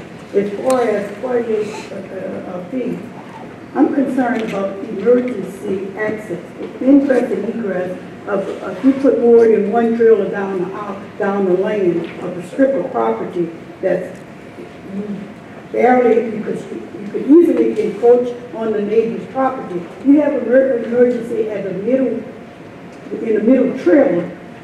I'm trying to figure out how accessible that property it would be for emergency services like the ambulance and fire truck and things of this sort. Because I understand that was a problem in the past. I did reach out to Mr. Robichaud again prior to coming over here, but he was over here in a meeting. I spoke to, his name was Jonathan. I think he is one of the higher ups in the fire department. He said it's typically needed an ingress and egress of about 15 feet wide for EMS and fire services to get to someone. And why is that you need a 25 egress and egress for subdivisions? I'm not understanding that. That's a total, that's a different ordinance that regulates the division of a property. Usually when it's not a division of a property, you have to look at it as being a driveway to go to the back of, just a typical parcel. Okay. there is a driveway in the front and there's a driveway to the back. Yeah, but That driveway is, very encroaching on neighbors, the adjacent properties. no ma'am, it's on our property. It is getting surveyed, ma'am. And the thing is that 48 feet wide, you can make it to a 10 or 12. If you have a 32 or 16 feet wide. Right, 16, no ma'am, we can't put a double wide. We wouldn't even attempt that, but we would still maintain. So you're saying it's for family land, to bring family home. Well, why is there a for rent sign out there? There's a for rent sign on that little trailer that was out there. I told you, we've been had that trailer for the longest. Yes, ma'am, it's one of the little half trailers. We've had it for quite some time. That's the only trailer that's there, that's for rent. I assure the council that it's not, nothing's gonna be rented. As a matter of fact, anybody moves in, it's gonna be my daughter and my grandchildren. And in the need of that. And like I said before, we could put another trailer, I would have to prove to this council, Okay. you know, who would be I'm just there. trying to find out your intent because Yes, ma'am. okay. Mr. Chairman, I would like to move on to the... Thank you. Thank you. Thank you very much. I have a question. Yes. Not for him, I just have a question. Oh, okay. Okay, you can sit down, sir. Thank you. My concern is what he's requesting and asking, is this legal? Does it meet all the qualifications being something legal? If it's not, it's illegal and it's no brainer. What are you saying about legal? It's just based on our policies, it's just approved. Right. There have been cases where you can do map changes, but in this sense of the word, it would be spot zoning. So it's illegal. Not appropriate. Right? It's something Doesn't that's follow not favorable. policy. Well, I understand what I'm saying, it's not appropriate, it's illegal. But policy is policy. And if you go something different, then you can't do anything about it. You have to change the policy. But then how Hey, does? You may That's one wanna- side. You may want to That- wait, consider wait. asking the attorney that was sitting with me. Oh, well, never mind. I'm an attorney either. Is that both section or one section? Because if It you would go apply down to Highway both sides. 23, It one would is on apply one to side. both sides. Huh? It would apply to both sides. I mean, my issue still remains. I mean, it was just said that now it's potentially illegal or against policy. Yet we're sitting here after a long process, I'm sure this gentleman's been through, with his daughter, or his granddaughter and child, ready to move in after they expect fully, I think it's gonna pass here. And he's gonna move his family back to this area. Because it won 6-3 in the zoning board here. So, you know, But we haven't always accepted what the zoning board recommends. yeah, I understand that. But the deal is, Mr. Blythe, is that the problem is that I think all of the process, the departments need an overhaul. That's what I think, because I would say that even if this would be a consideration, spot zoning, it should have been recognized earlier in the process. It should have been questioned early in the process. When this person brought the application in and applied for this, it should have been detected early on, be it permit, be it zoning, be it, before it even went to the zoning board. Well, I agree, and I hope during the budget hearings that we can, you know, help out Ms. Rose with some personnel to be able to review that and screen that more appropriately. You know, find her some help. It's a one-man shop, basically, doing a lot of different things. And, you know, maybe legal needs to get more involved too with that process. And brief the zoning board. We have good people on the zoning board, I think. So, you know, that's all I have to say. It is, you know. Like Mr. Black was saying, if it's an illegal situation that we're doing, why did he even come to the table? Right. Right. You know, And that's why I'm just going to recommendation why of the did zoning they board. come I go, to a yes. different type of zone? Because ethically, you cannot deny someone a petition. That a person has the right to petition for what they want to do for their property, whether it's legal or fitting a situation or not. They have the right to apply. It just has to go through the process of whether the process is going to be approved or disapproved. But shouldn't the application be with your office and then the proper vetting take place there? And it went to the zoning board for that. So your office wouldn't vet it saying this is spot zoning, you cannot move forward? I did make the applicant aware that that was a situation that could happen. But you don't approve, or you forward it to the zoning board? I don't. Right. That's a good question by our council attorney. Does anybody from legal sit at the zoning board meetings?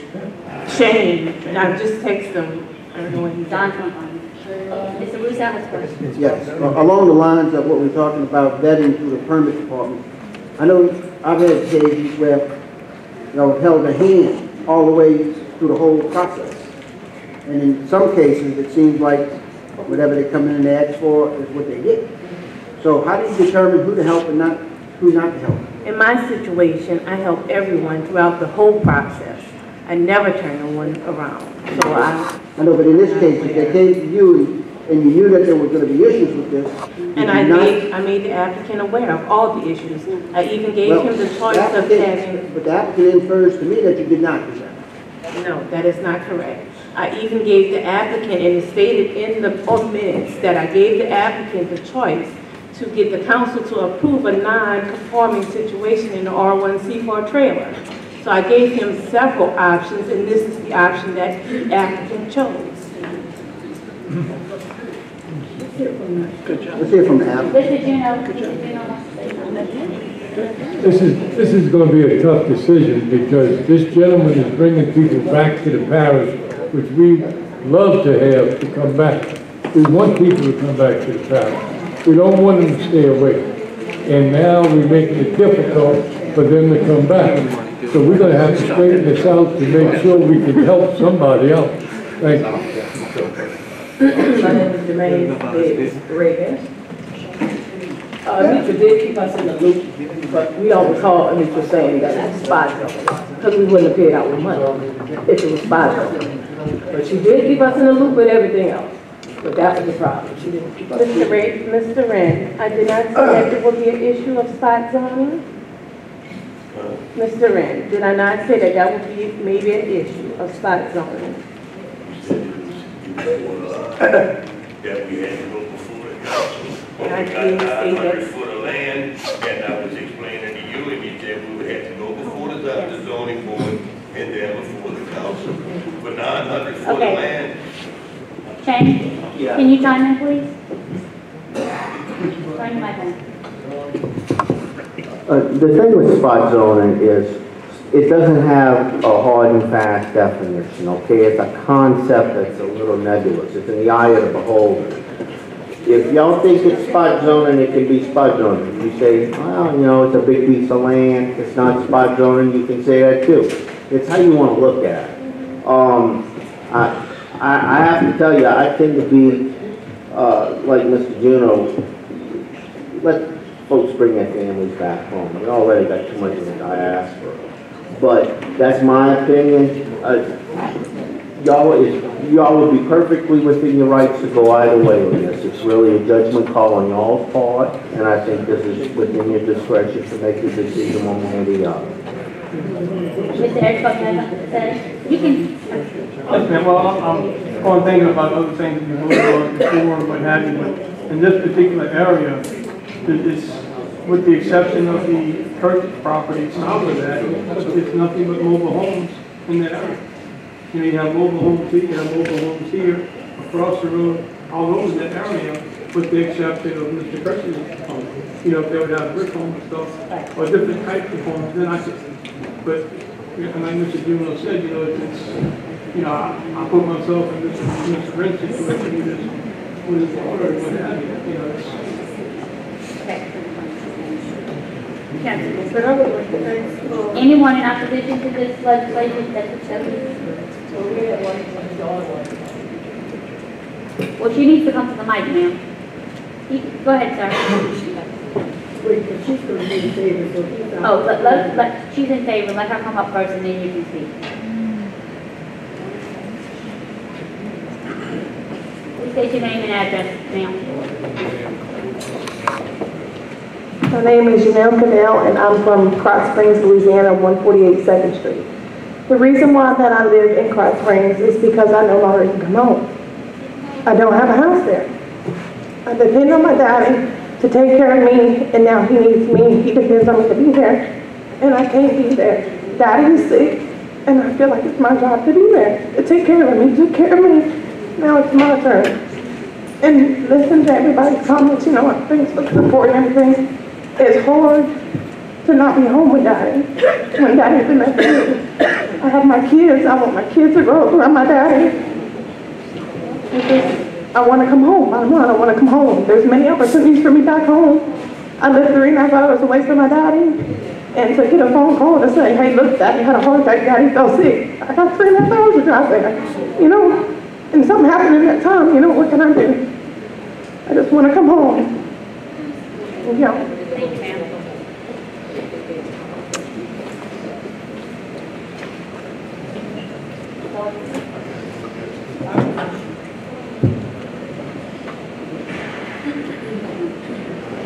State your name and address, please.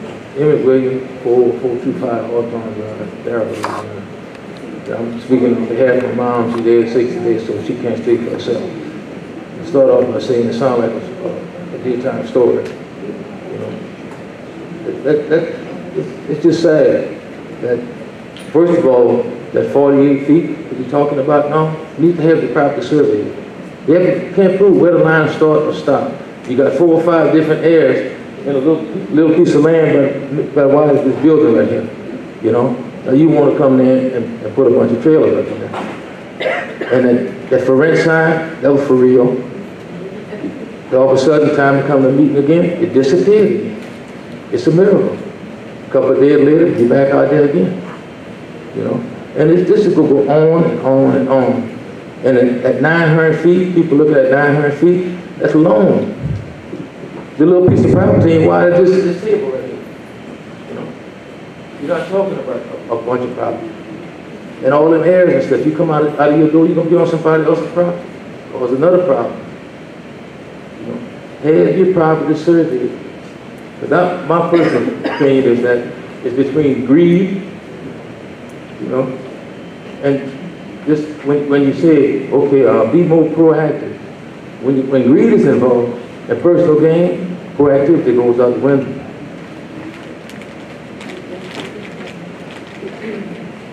Anyone else in opposition?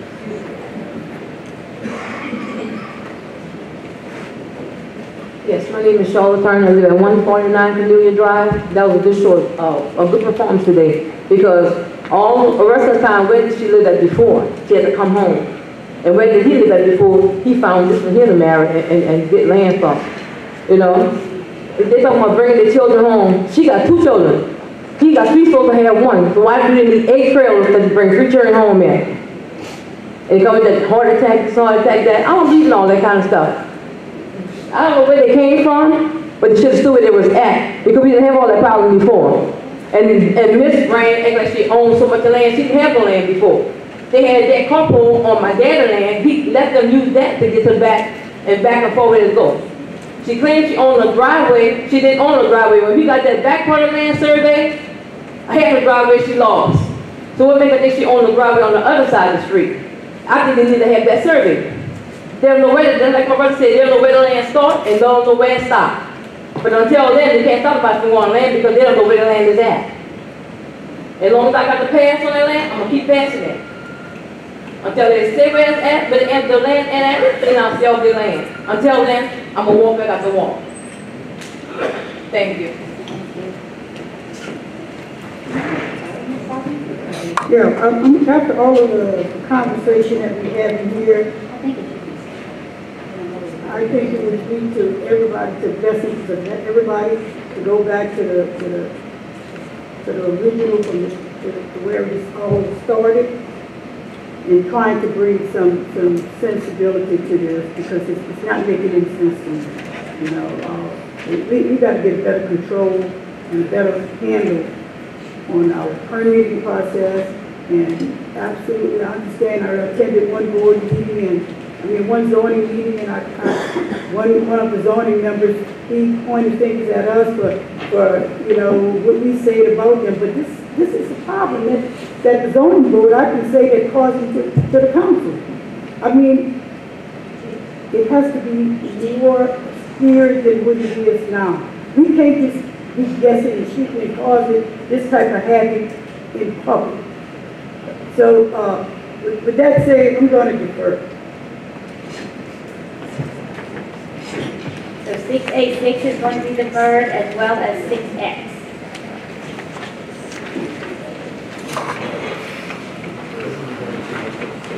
Is there any way they can be recommended to survey prior to this being considered?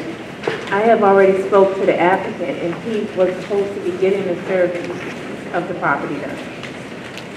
Okay. Well, if you want to make a recommendation, I want to make a recommendation, Mr. Rose, that a survey be performed before we come before.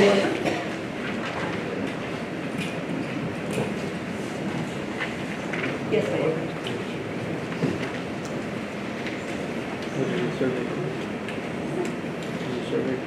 Next item, please, Ms. Walker. 6C, a resolution appointing 3 individuals to serve on the board of directors of the Port East Fishing Refuge and otherwise provide with respect thereto.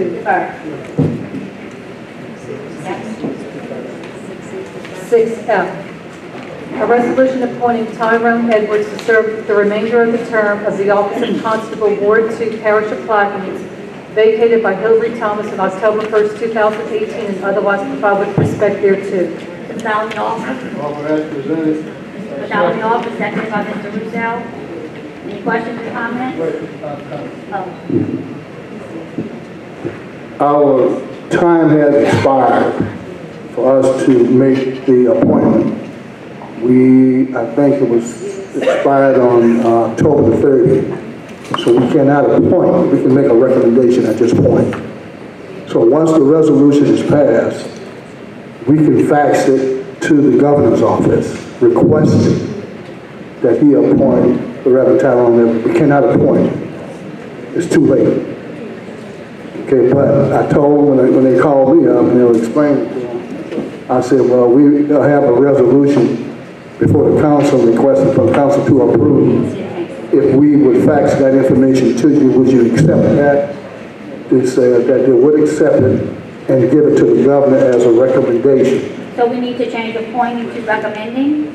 Well, yeah, that's what it has to be recommended. Mr. Chairman, I make the following amendment. Yeah. Mr. Chairman, requesting the appointment of Tyrone Everett to serve the remainder of the term on line number 1. Take a vote. Number 13, hereby recommends the appointment of Tyrone Everett to serve the remainder of the term. Offer that amendment. I'll second. Questions or comments? Hearing none, the meeting is open. With the changes. On the amendment, then we'll vote on as amended.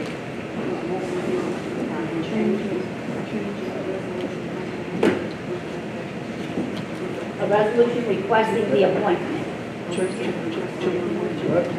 I will read the change. Okay, the amendment passes 8-0. Now we'll vote on the resolution as amended, reading requesting the appointment instead of just appointing.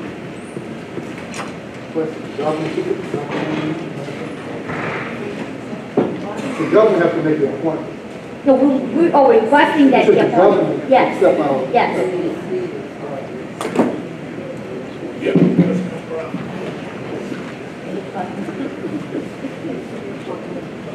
Okay, the legislation passes 8-0 with the amendment. Next item.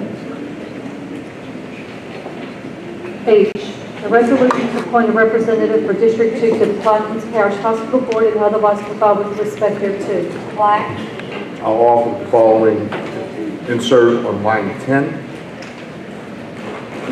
Erin O. Rowe, E-R-I-N, middle initial O, period, last name B-R-A-U-D.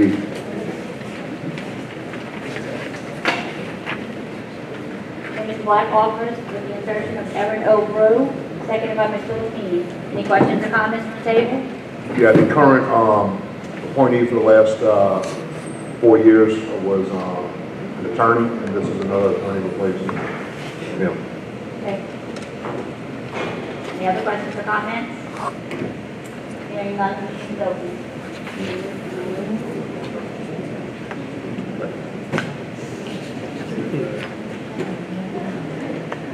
Legislation passes 8-0. I, an ordinance to amend the 5-year capital improvements plan, drainage repairs, Fort St. Leon subdivision planners canal project, and otherwise provide with respect thereto. Ms. Black. I'll offer. Mr. Black offers. Is there a second? Second by Mr. Lapini. Ms. Black. Yeah, this is for a project, or drainage project on Fort St. Leon neighborhood. So it's moving money within Yeah, the it's within, district yeah. from one project to another. Right, and it's all preliminary. Okay. Any questions or comments from the table or the audience? Hearing none, the meeting is open.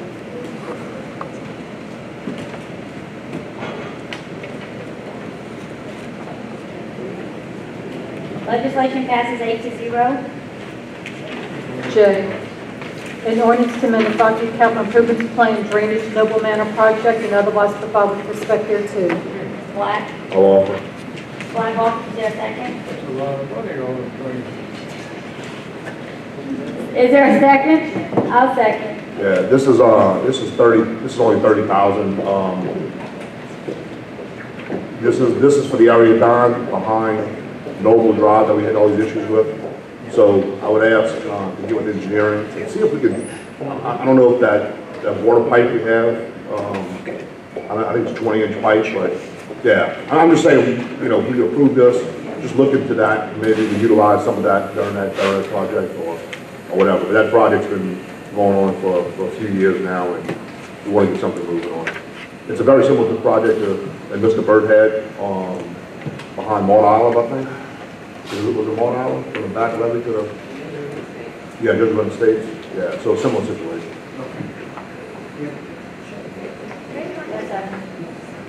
Place your button. Mr. Dugan and I were back there a couple of times already, trying to figure out what to do with it, so. Okay. Well, this should get you started a little bit. Thanks. Any other questions, comments? Hearing none, Mr. Silver.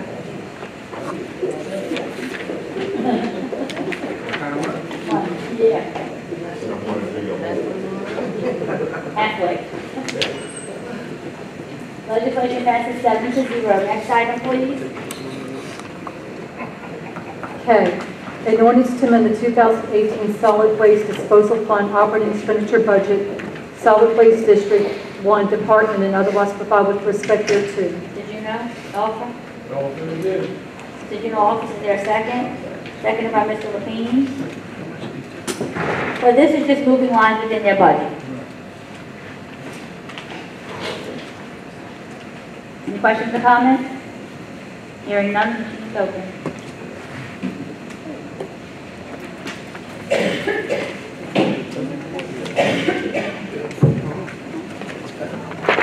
Legislation passes 8-0. Next item. L, an ordinance to approve the amended pay plan adopted by the Civil Service Commission on September 20th, 2018 to reallocate the classification of permit coordinator and otherwise provide with respect thereto. I'll offer. Can I get a second? Seconded by Ms. Salvan. What this is regarding Ms. Val Ragus, who's been a dedicated employee for many, many years, wears many, many hats, and is not compensated for it, in my opinion. The Civil Service Board met, and they approved this reallocation. It's just, this is a formality. And also, Madam Chair, she's taken on, over a period of time, up and above job responsibilities that have been reclassified and approved by the Commission into her job description. And I would agree, this is well-deserved, and and I thank you very much for consideration. One that, Madam Chair, I would like to take this opportunity to mention about that support system that Mr. Mika Road, so that's what we need. Right. So we want to make sure, because of being so close to the budget hearing, I think we could address that in the budget hearing, but be sure and give her the assistance that she needs in permit. Yeah, she's like, yeah. Yeah. Okay. Any other questions or comments? Hearing none, the meeting is open.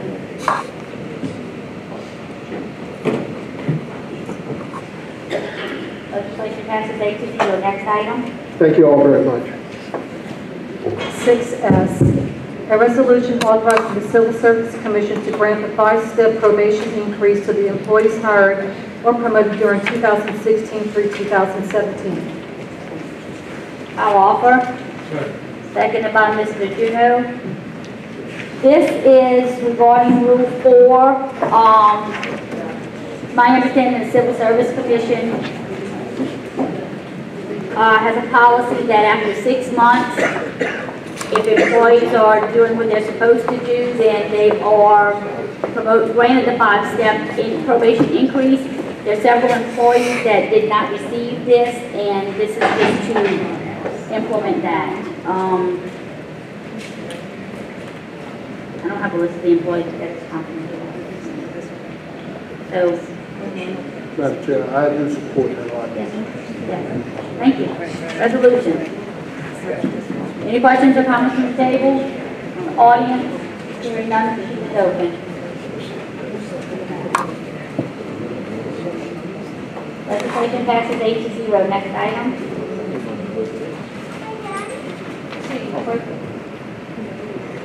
T, a resolution to authorize the Plaquemines Parish government to expropriate, if necessary, land for lift stations and perpetual servitudes for installation and maintenance of a sewer, force main over land located in sections 10 to 19, Township 15 South, Range 24 East of Plaquemines Parish from landowners for appraised fair market value for sewer improvements included in the long-term community recovery program for Plaquemines Parish and otherwise provide with respect thereto. I offered this last meeting on behalf of Councilmember Burt, so I'm going to turn it over to him. Burt? Yes, I'll offer that for a second. The Burt offers, is there a second? Second by the Salvan. Burt? Yes, this is the public sewage project from Oakville to La Receipt.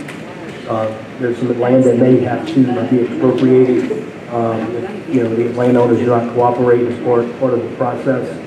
This particular ordinance does not expropriate, but does give authority to the parish to do so if need be. Any questions or comments from the table? The audience? Hearing none, the machine is open.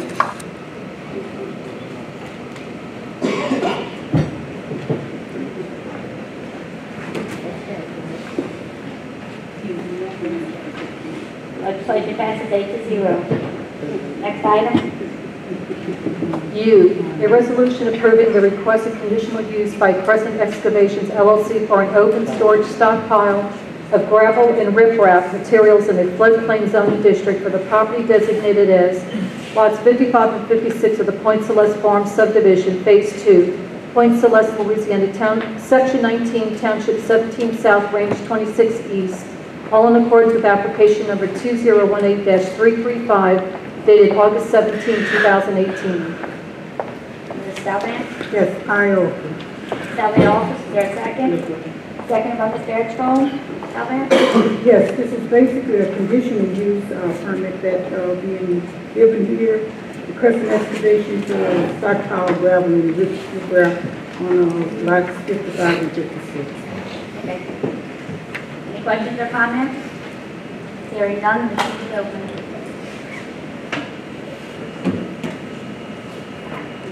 Legislation passes 9-0, so I withdrawn B. No, withdraw B. Next item. W, a resolution approving the issuance of a 2-year extension to Woodland Bar Pits LLC for existing sand pit on property located in the floodplain zoning district at 22441 Highway 23, Port Sulphur, Louisiana, all in accordance with application number 2014-771, dated January 7, 2013. Stalvin? Yes, I offer. Stalvin offers, there a second? Second by Mr. Burke. Yes, as well. Stalvin offers as read. Extension. Questions or comments from the table or the audience? Hearing none, the machine is open. Legislation passes 9-0. Next item. Y, a resolution approving the requested conditional use by Woodland Bar Pits LLC for an open storage stockpile of gravel and riprap materials in a floodplain zoning district for the property designated at 22441 Highway 23, more described as Tract K of the Woodland Plantation Subdivision, Woodland Plantation Division, Woodland/Port Sulphur, Louisiana, sections 8 through 16, Township 17 South, Range 26 East, all in accordance with application number 2018-334, dated August 29, 2018. Stalvin? Yes, offer as read. Stalvin offers is read, is there a second? Second by Mr. Lapine. Yes, this is basically what the previous legislation was doing, that they want to get a conditional use to stockpile riprap and the same on the property, gravel and riprap. What type of riprap? Oh, that's above my pay grade. You got to defer to. I won't put anything on it.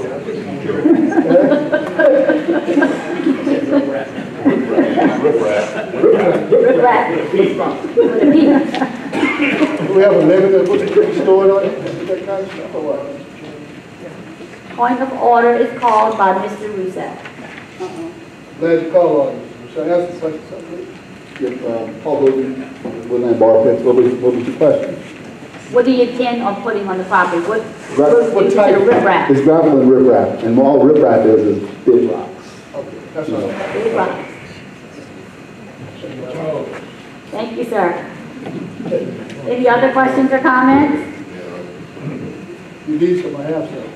Hearing none, the machine is open. Legislation passes 9-0. We'll withdraw C. Yes. BB, BB, right? an ordinance to authorize and direct the parish president for and on behalf of the Plaquemines Parish government to enter into and accept donations of sewer line servitudes from landowners for installation, operation, and maintenance of a sewer line across lots 112, 113, 114, 115, and 116 in Riverland Development Company, Inc. Division in Buras, Louisiana, located in Section 22, Township 20 South, Range 29 East, and otherwise provide with respect thereto. Mr. Extoll? All from him. Mr. Extoll, motion, is there a second? Second by Ms. Salvan. Second, Ms. Allen. I'm gonna have to defer this to Mr. Dugas to explain. 6BB. Yes, sir. What happened here, there was a sewer line running across private property without a servitude. And when a development was put in place, it was developed on top of the sewer line and damaged the sewer line, so we had to relocate the sewer line. And we obtained servitudes on these properties through the legal department at no cost to the parish, other than we have to pay for the relocation of the sewer line. It was 4 properties. What school property? Was that? You said it was school property? No, it was 4 properties. Okay. It's right around Iguana's Daiquiri shop, something like that. Okay. And where is this actually, Mr. Dugas? There's a Family Dollar off of Highway 23. Okay.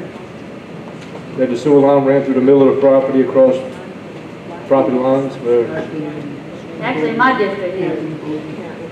Family Dollar. yes, ma'am. Yes. Mr. Dugas, how many years was that sewer line under the ground there?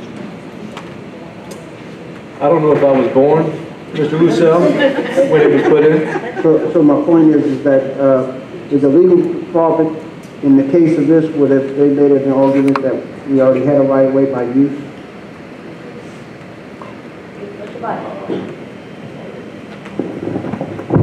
One could have, but I wasn't involved in that particular. This was handled by LV Cooley, but the pilings for the new development went through the middle of the sewer line. So, No, my point is that when we run across these instances of where we've had something there for 40, 50, 60 years, in the future, I think we need to look at what we're doing tonight in this particular case. It's been costing us money. But when it does cost us funds, then we have to take a different approach, I would think. That's the only reason I raised it to the legal department. Thank you.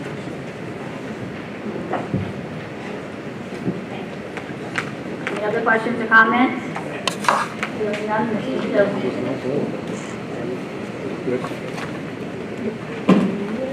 Legislation passes 9-0. Next item, please. 7, there is nothing for 7A. 7B, update presentation by District 7. Councilmember Trufant. District 1 update, Councilmember Bartholomew. Mr. B. I'm trying to, mention about Kennedy, I'm trying to figure out where we are with Tabney Road and the other west bridges at the town south. Trying to get them together, trying to determine where we are, trying to get them together. on the Tabney Road Bridge, we're aware of the situation. I know you're aware, we're going to get it repaired, not closed. We're getting to that point. We're getting to that point. You get that point with the sewer? No, I'm saying we're at that point. We need to put some signs out. Close it off, right? Just, people come from the back off of 39, don't see that drop. They come in there at night, that's a serious accident. We are live, or state live, I don't know who's live. But it's been reported over months and months. We haven't done anything yet. Mr. Bartholomew, would you like us to close the bridge until we get it fixed? I'd like you to fix it. It's been several months that this project has been going on. You're aware of it, he's aware of it, safety man is aware of it, I'm aware of it, people are aware of it. Well, It's just ain't getting done. we have a preliminary plan put together with it, and I need cheap file, and we're going to try and see if we can do it Well, ourselves. when can I get it done? Tell me, so I can tell the people. That's all. I'll have to get back with you on that. Then I have to, look. Get ready for the suit. I don't know. Shall we close it until, or leave it like? Whatever you want to do. Okay. You I'll can, give it I'll again. stop the job. Okay. I'm making a call. Okay. Not in opposition. Not a problem. Y'all have, let the safety in. You know about it. You have to speak for somebody. All jokes aside. It is a very bad way. Madam Chairman, that's all I have for today. I have a lot more, but I have a lot more, but it's too close to the prison. All right. We'll save it. It'll still be there next year. That's right. D is going to be deferred, Ms. Barber, so we'll be 7E. Mr. Hildebrandt's discussion regarding the water meter reading issues, Councilmember Rousseau.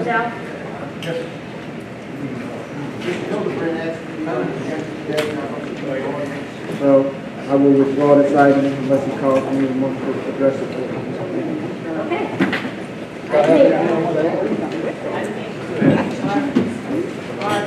Item 8, approval of the minutes. Y'all know what? I'll offer the minutes. Wait. Y'all don't have any discussion.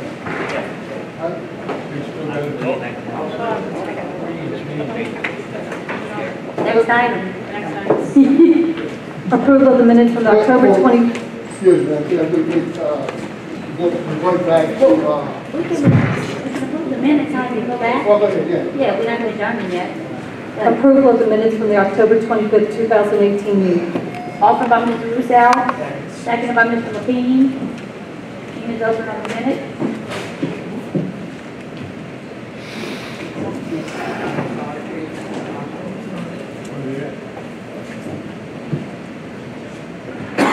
Minutes to approve 9-0. You want to go back to 6A4? Yes, please. Yes, Okay. I guess we have time to say Ms. Barber, 6A4, please. 6A4, an ordinance to amend and amend to readopt Section 4 of Ordinance Number 142, the Comprehensive Zoning Ordinance of Plaquemines Parish, Louisiana, as amended, and the Comprehensive Zoning District map therein adopted in reference and which is paired thereto with reference to application number 2018-336, dated September 13, 2018. Mr. Vidality offer? Yes. Mr. Vidality offers. Is there a second? Push your button. a plan of action we'd like to review before this council. Okay. That's what it is. Thank you. State your name again, please, for the record. My name is John Wan. I'm from Connecticut, representing Chesapeake Commodity International. I just want to explain 2 more points on a project. First of all, we heard the voice of the residents, and we have all the intention to work with the residents to resolve this. And 2 specific points I want to, after hearing the concerns, we want to address with the council over here. First of all, is that the buffer zone we usually have is 600 feet. I just checked with our engineers. What we propose is have a 200 feet all green forestry between the edge of our project, of our property, and the retention pond. So that's the first thing we try to accommodate. And second thing, I just want to explain to all of you very clearly, the specific design we have in this brochure. We sent it to you on page 9. I just want to walk through with you to explain what the things we did so that you can understand. We really thought out about making sure that the neighborhood is taken care of. Page 9, you said, sir? Page 9, this diagram. Okay, yes. So as you can see, the. I have a copy. You got another one? No, I'll have it. Sit with that. Sit right there. Yeah, sit right there. So as you can see, the pink line, the border line, that's the property, the southern part of our Port Nickel property, which we intend to build the methanol plant. The top of it, it's really the one we're using right now for metals warehouse, which is running really well, employing about 20 people directly and 20 additional people indirectly. So this southern plant, as you can see, we really from the top edge to the sort of the bottom edge. And as you can see, we have the major equipment, like what they call chain 1 in the middle, so that it does not impact the community that much. And with respect to the several structures down south into the bottom of the property, I'll walk through with you a little bit more detail. The first one is the control building. It's just an office building that people sit in the control room to monitor, things like that, offices. And then wastewater treatment is the one that we talked before. It's really actually in the middle, next to the train, next to the reactor. That's the one that take the wastewater out of the reactor and treat it. And the two structures down below, one is called rainwater treatment, that basically, river water treatment, RW treatment. That takes the water from the river and then treat it before the water is used to react with, with pipeline quality gas and make the metal. And the last big structure, which is about 600 feet to 600 feet, like a square, that is really like retention pond. It really collects the rainwater from the sky and put it over there for there's no other use. And the small square sort of that's to the bottom, really at the bottom right. That's really like the clean water that needs to be inspected before the water can be discharged. So that water actually is dischargeable to the river, subject to all the federal standards. So so I really want to explain to all of you over here. We really thought about really putting to me like the rainwater connection, the river water treatment. It's all functioning as a buffer zone, and if you add these total together, it's about 1,000 feet, which is larger than the 600 feet we had before in terms of in the buffer zone. So to summarize over here, so what we propose is that we need a 200 really heavy greenery forestry in between the edge and the retention pond, and we'll try to squeeze the retention pond. And also the second point, that all this structure over there to the south, which accumulates about 1,000 feet, actually is not really harmful at all. It's just rainwater, river water treatment. So that's specifically we work with the engineers to make sure we take care of the community. And your retention ponds also have to be tested. You have to do samples and they have to be analyzed on a regular basis. The retention ponds, yes. Correct, yeah, correct, yes. And they have to be maintained within a certain limit. Absolutely. Yeah. Yes. Thank you. Thank you. Mr. B? Y'all got something y'all want to say? I worked at a plant for 8 years, and I used to do sampling on retention ponds. The water's not as clean as what they say. It's basically, they get it to a point where it's acceptable, but you don't want to be around it. It's very nasty, and it has a horrible smell to it. And for them to say that they're going to go, normally it's 600 foot as their normal buffer zone, wherever else they've built. 600 foot is their normal, and we're just going to go ahead and take a third of that and make that the buffer zone. That doesn't make sense either. I mean, if you take and go online and look at nothing out plant explosions, you can pull up one after another, it shows the range that damage can go. And you're going to have a residential area right next to it? That just don't make sense to me. To me, I mean, all of these ponds, all of this big pink area in the back here, what are they doing with that? What are they doing on this backside, behind this? In the blank area? In the blank area. Why not move all of that all the way up to the back? It's wet, that's wetland. This is wetlands. That's wetland. This is wetlands too. No. The one we have is,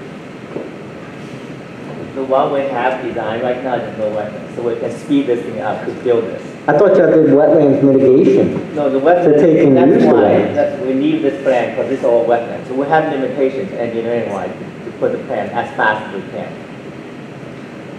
So where the retention ponds are going, that's not wetlands? That's all green land? All green, no wetlands. Right. It's, all of this is wooded, from highway to highway, it's all wooded. Because the back section stays a little wetter, I guess that's why they're considering it wetlands. But it's all wooded all the way to the back. My property is actually on the back corner of where they're considering wetlands. And that's... So the wetlands would be your buffer, right? The wetlands is my back zone, the right to the back corner of my property. You live on the opposite side of the I live directly catty-corner to the property. You're on the back side. I'm on the south catty-corner side. So, and I mean, all of these ponds, AMAX has a retainment pond on the back highway, on that back side, an old retainment pond that was filled right there. That's on the same area that they consider in wetlands. So, to me, I mean, it was used once before. Move it over back to where AMAX was at. You have that section back there. You got a whole big front section at a place too. That's big, open, giant green grass. I mean, there's ways that they can move this over and not be right on top of everybody. Yeah, and that's all we're asking. I mean, we know we're going to have a plant by us. We just don't want to be, our kids to be right next to a plant. And I mean, everybody smell these things as they drove by plants before. You smell them when they do burn-offs. You don't want your kids to be around that. So I've been waiting. I've been planning on building my new house on my property back there since Isaac took my old house. I have another property in Plaquemines. I have multiple properties in Plaquemines. I'm living on one of my older properties right now because I was about to build a new house and I put it on hold the first time that this was brought up, that they were going to do this. And now it's going on hold again. And this is basically, I mean, I tell everybody, Plaquemines is the place where I want to live. I don't want to live next to a plant. Okay. The answer to the question about what is wetlands, what the U.S. Army Corps of Engineers determined as wetland delineation is wetlands? To be honest, I don't know the standard of how the Army Corps of Engineers designates the wetland or not, but what I do know is that this piece, most of that is designated as wetland. By who? By the Army Corps of Engineers. Okay, so that's my question. What did they determine is a wetland under the wetland delineation? All of this pink that you're referring to as wetland? I'm just trying to figure out this one first. This empty? Yes. If I recall, about 2/3 of that is designated wetland. 2/3? Yeah. So The other one, there could be a buffer. I want to explain, as I said during the previous session, to make this plant economical and competitive and successful, which is beneficial to all of us getting involved in this, we have specifically designed the plant using a prototype design from another plant. And it has some specific configuration, restraint. And if no limitation, of course, we will do whatever is the best for everybody, but given the constraint we have in terms of wetlands to the next grid, and you know the specific design that we need, this is the best we can have right for now to speed things up. So you said a second look at it of relocating the pond is not optional? It's not an option. I just had a phone on the call with our engineers. Relocating the pond is not an option. Is that because of the time frame or because you don't want to look at it? It costs prohibitive. To move the pond to the other area? It will add a lot of construction time, the design time, like all those things.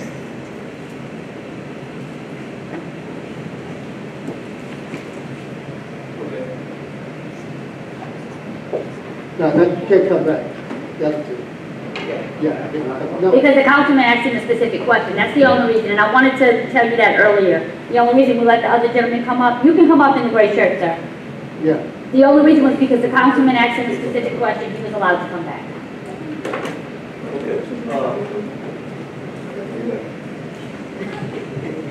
Go read the law, sir. Go read the rules. I'm not asking, if you use 2, you can't come back for the other 3? Once you leave the podium. Yes, sir, I'm sorry. I'm better than y'all. Okay, no problem. Okay, so I heard you say that the ponds that catch the rainwater, is that what you said? Correct. Why can't they just go on the land without a pond? Is there a reason for that? Right. Why can't the rain just rain on the ground and not go in the pond? I think it's a requirement in place. I can answer for you. All right?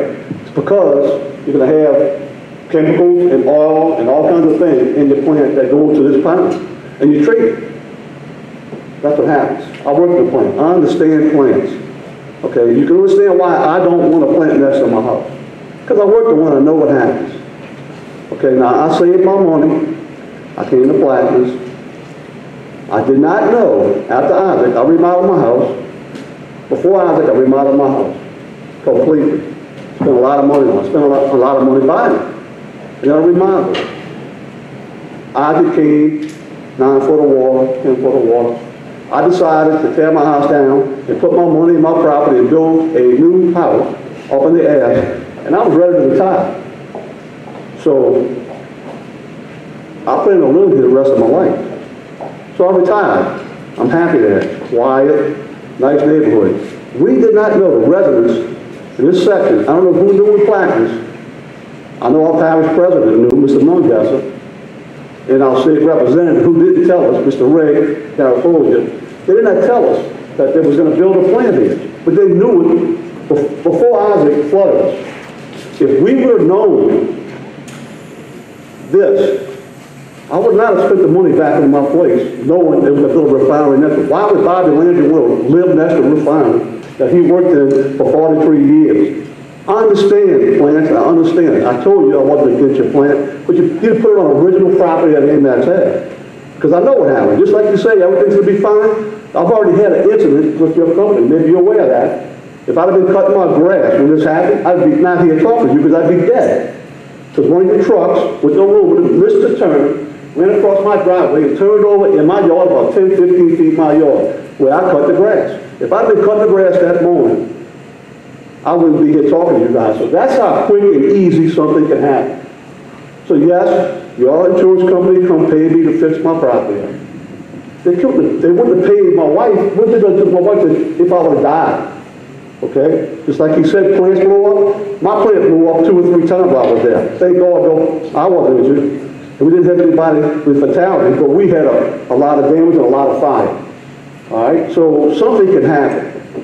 All we asked for 2 years ago was to not change any of those 2 pieces of property to heavy industrial. We asked that, and we fought for that, but we lost.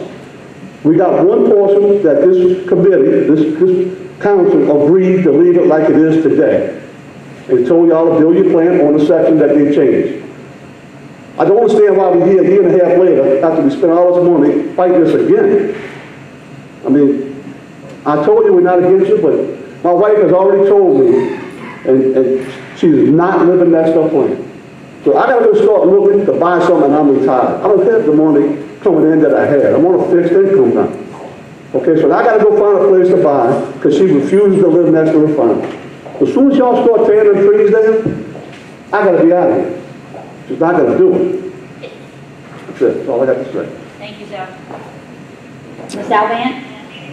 Yeah, see, my final comment to all of this is that the business industry and all of the folks that's pushing industry, and we understand, as I said earlier, how valuable industry is. But they need to see the cry of people like these gentlemen that's just standing before us. They don't understand that. And I bet if I pose a question to each and every one in here, would you like to live next door to an industry? I bet your answer would be the same as those 3 gentlemen that's coming before us. And I conclude for the day. Yes, sir. Well, that's why I'm up here. I'm old school. I can't engineer this plant to move it around to convene us. I look at, I'm 200 yards away from this property line. I see the wooded area that's going to stay there, the wetlands. But the majority of our homes faces the River Road, Highway 3137. It faces the entrance to this plant. It's coming around. Here's big Highway 39 in the back. No one's going to use the Highway 39 entrance to get into the plant. They're going to come all the way around through the ferry store, through the little small river road that we ride on, just like out in front of this building. I'm looking at the value that we lose, okay? $1 billion something to build this plant, okay? And just to come right up against 10 residents in this little community and don't worry about it. Look, I want my parish to make it, okay? But that breaks us down. And if, you know, it breaks us down so much. Say my house is worth $400,000. What is going to be worth now? Who's going to come and buy it? You know, that's our part. So I would hope y'all look at it. I hope y'all would at least try to make us an offer. That way you have a buffer zone and you will not have anybody to deal with. I'm sure maybe the ferry store would stay there. They would love the business, you know. But what about the residents that's right against this property line? You guys wouldn't want to live right there. Thank you. Thank you all. Is this property not big enough for this buffer zone that they're requesting?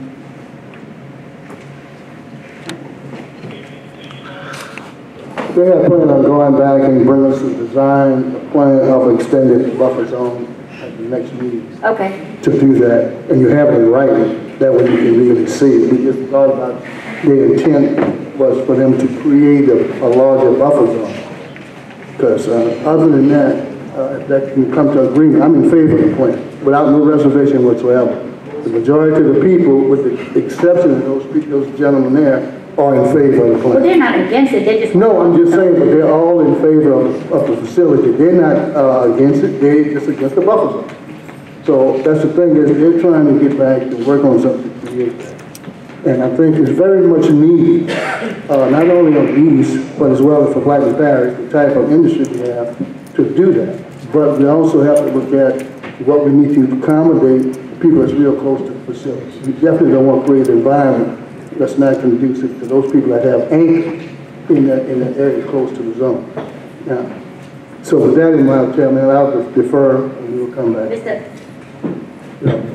Oh, I'm sorry. Before you defer this, after he makes a statement, then it'll be deferred. Everybody talks about economic development. It's great, but it's not good for those people. It's not good for a lot of people. And as your company is going to spend $1.6 billion, that little bit to buy them out to make a buffer zone isn't gonna hurt you. You get it back in a month. You know, so think about it. Try to help those people out. Because I can't vote for you until you help those people. Thank you. The item will be deferred. Motion to adjourn made by Mr. Roussel, seconded by Mr. Redphone.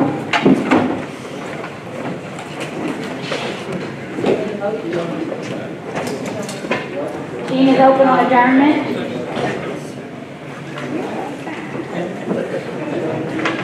The record reflects the meeting is adjourned at 3:45 p.m.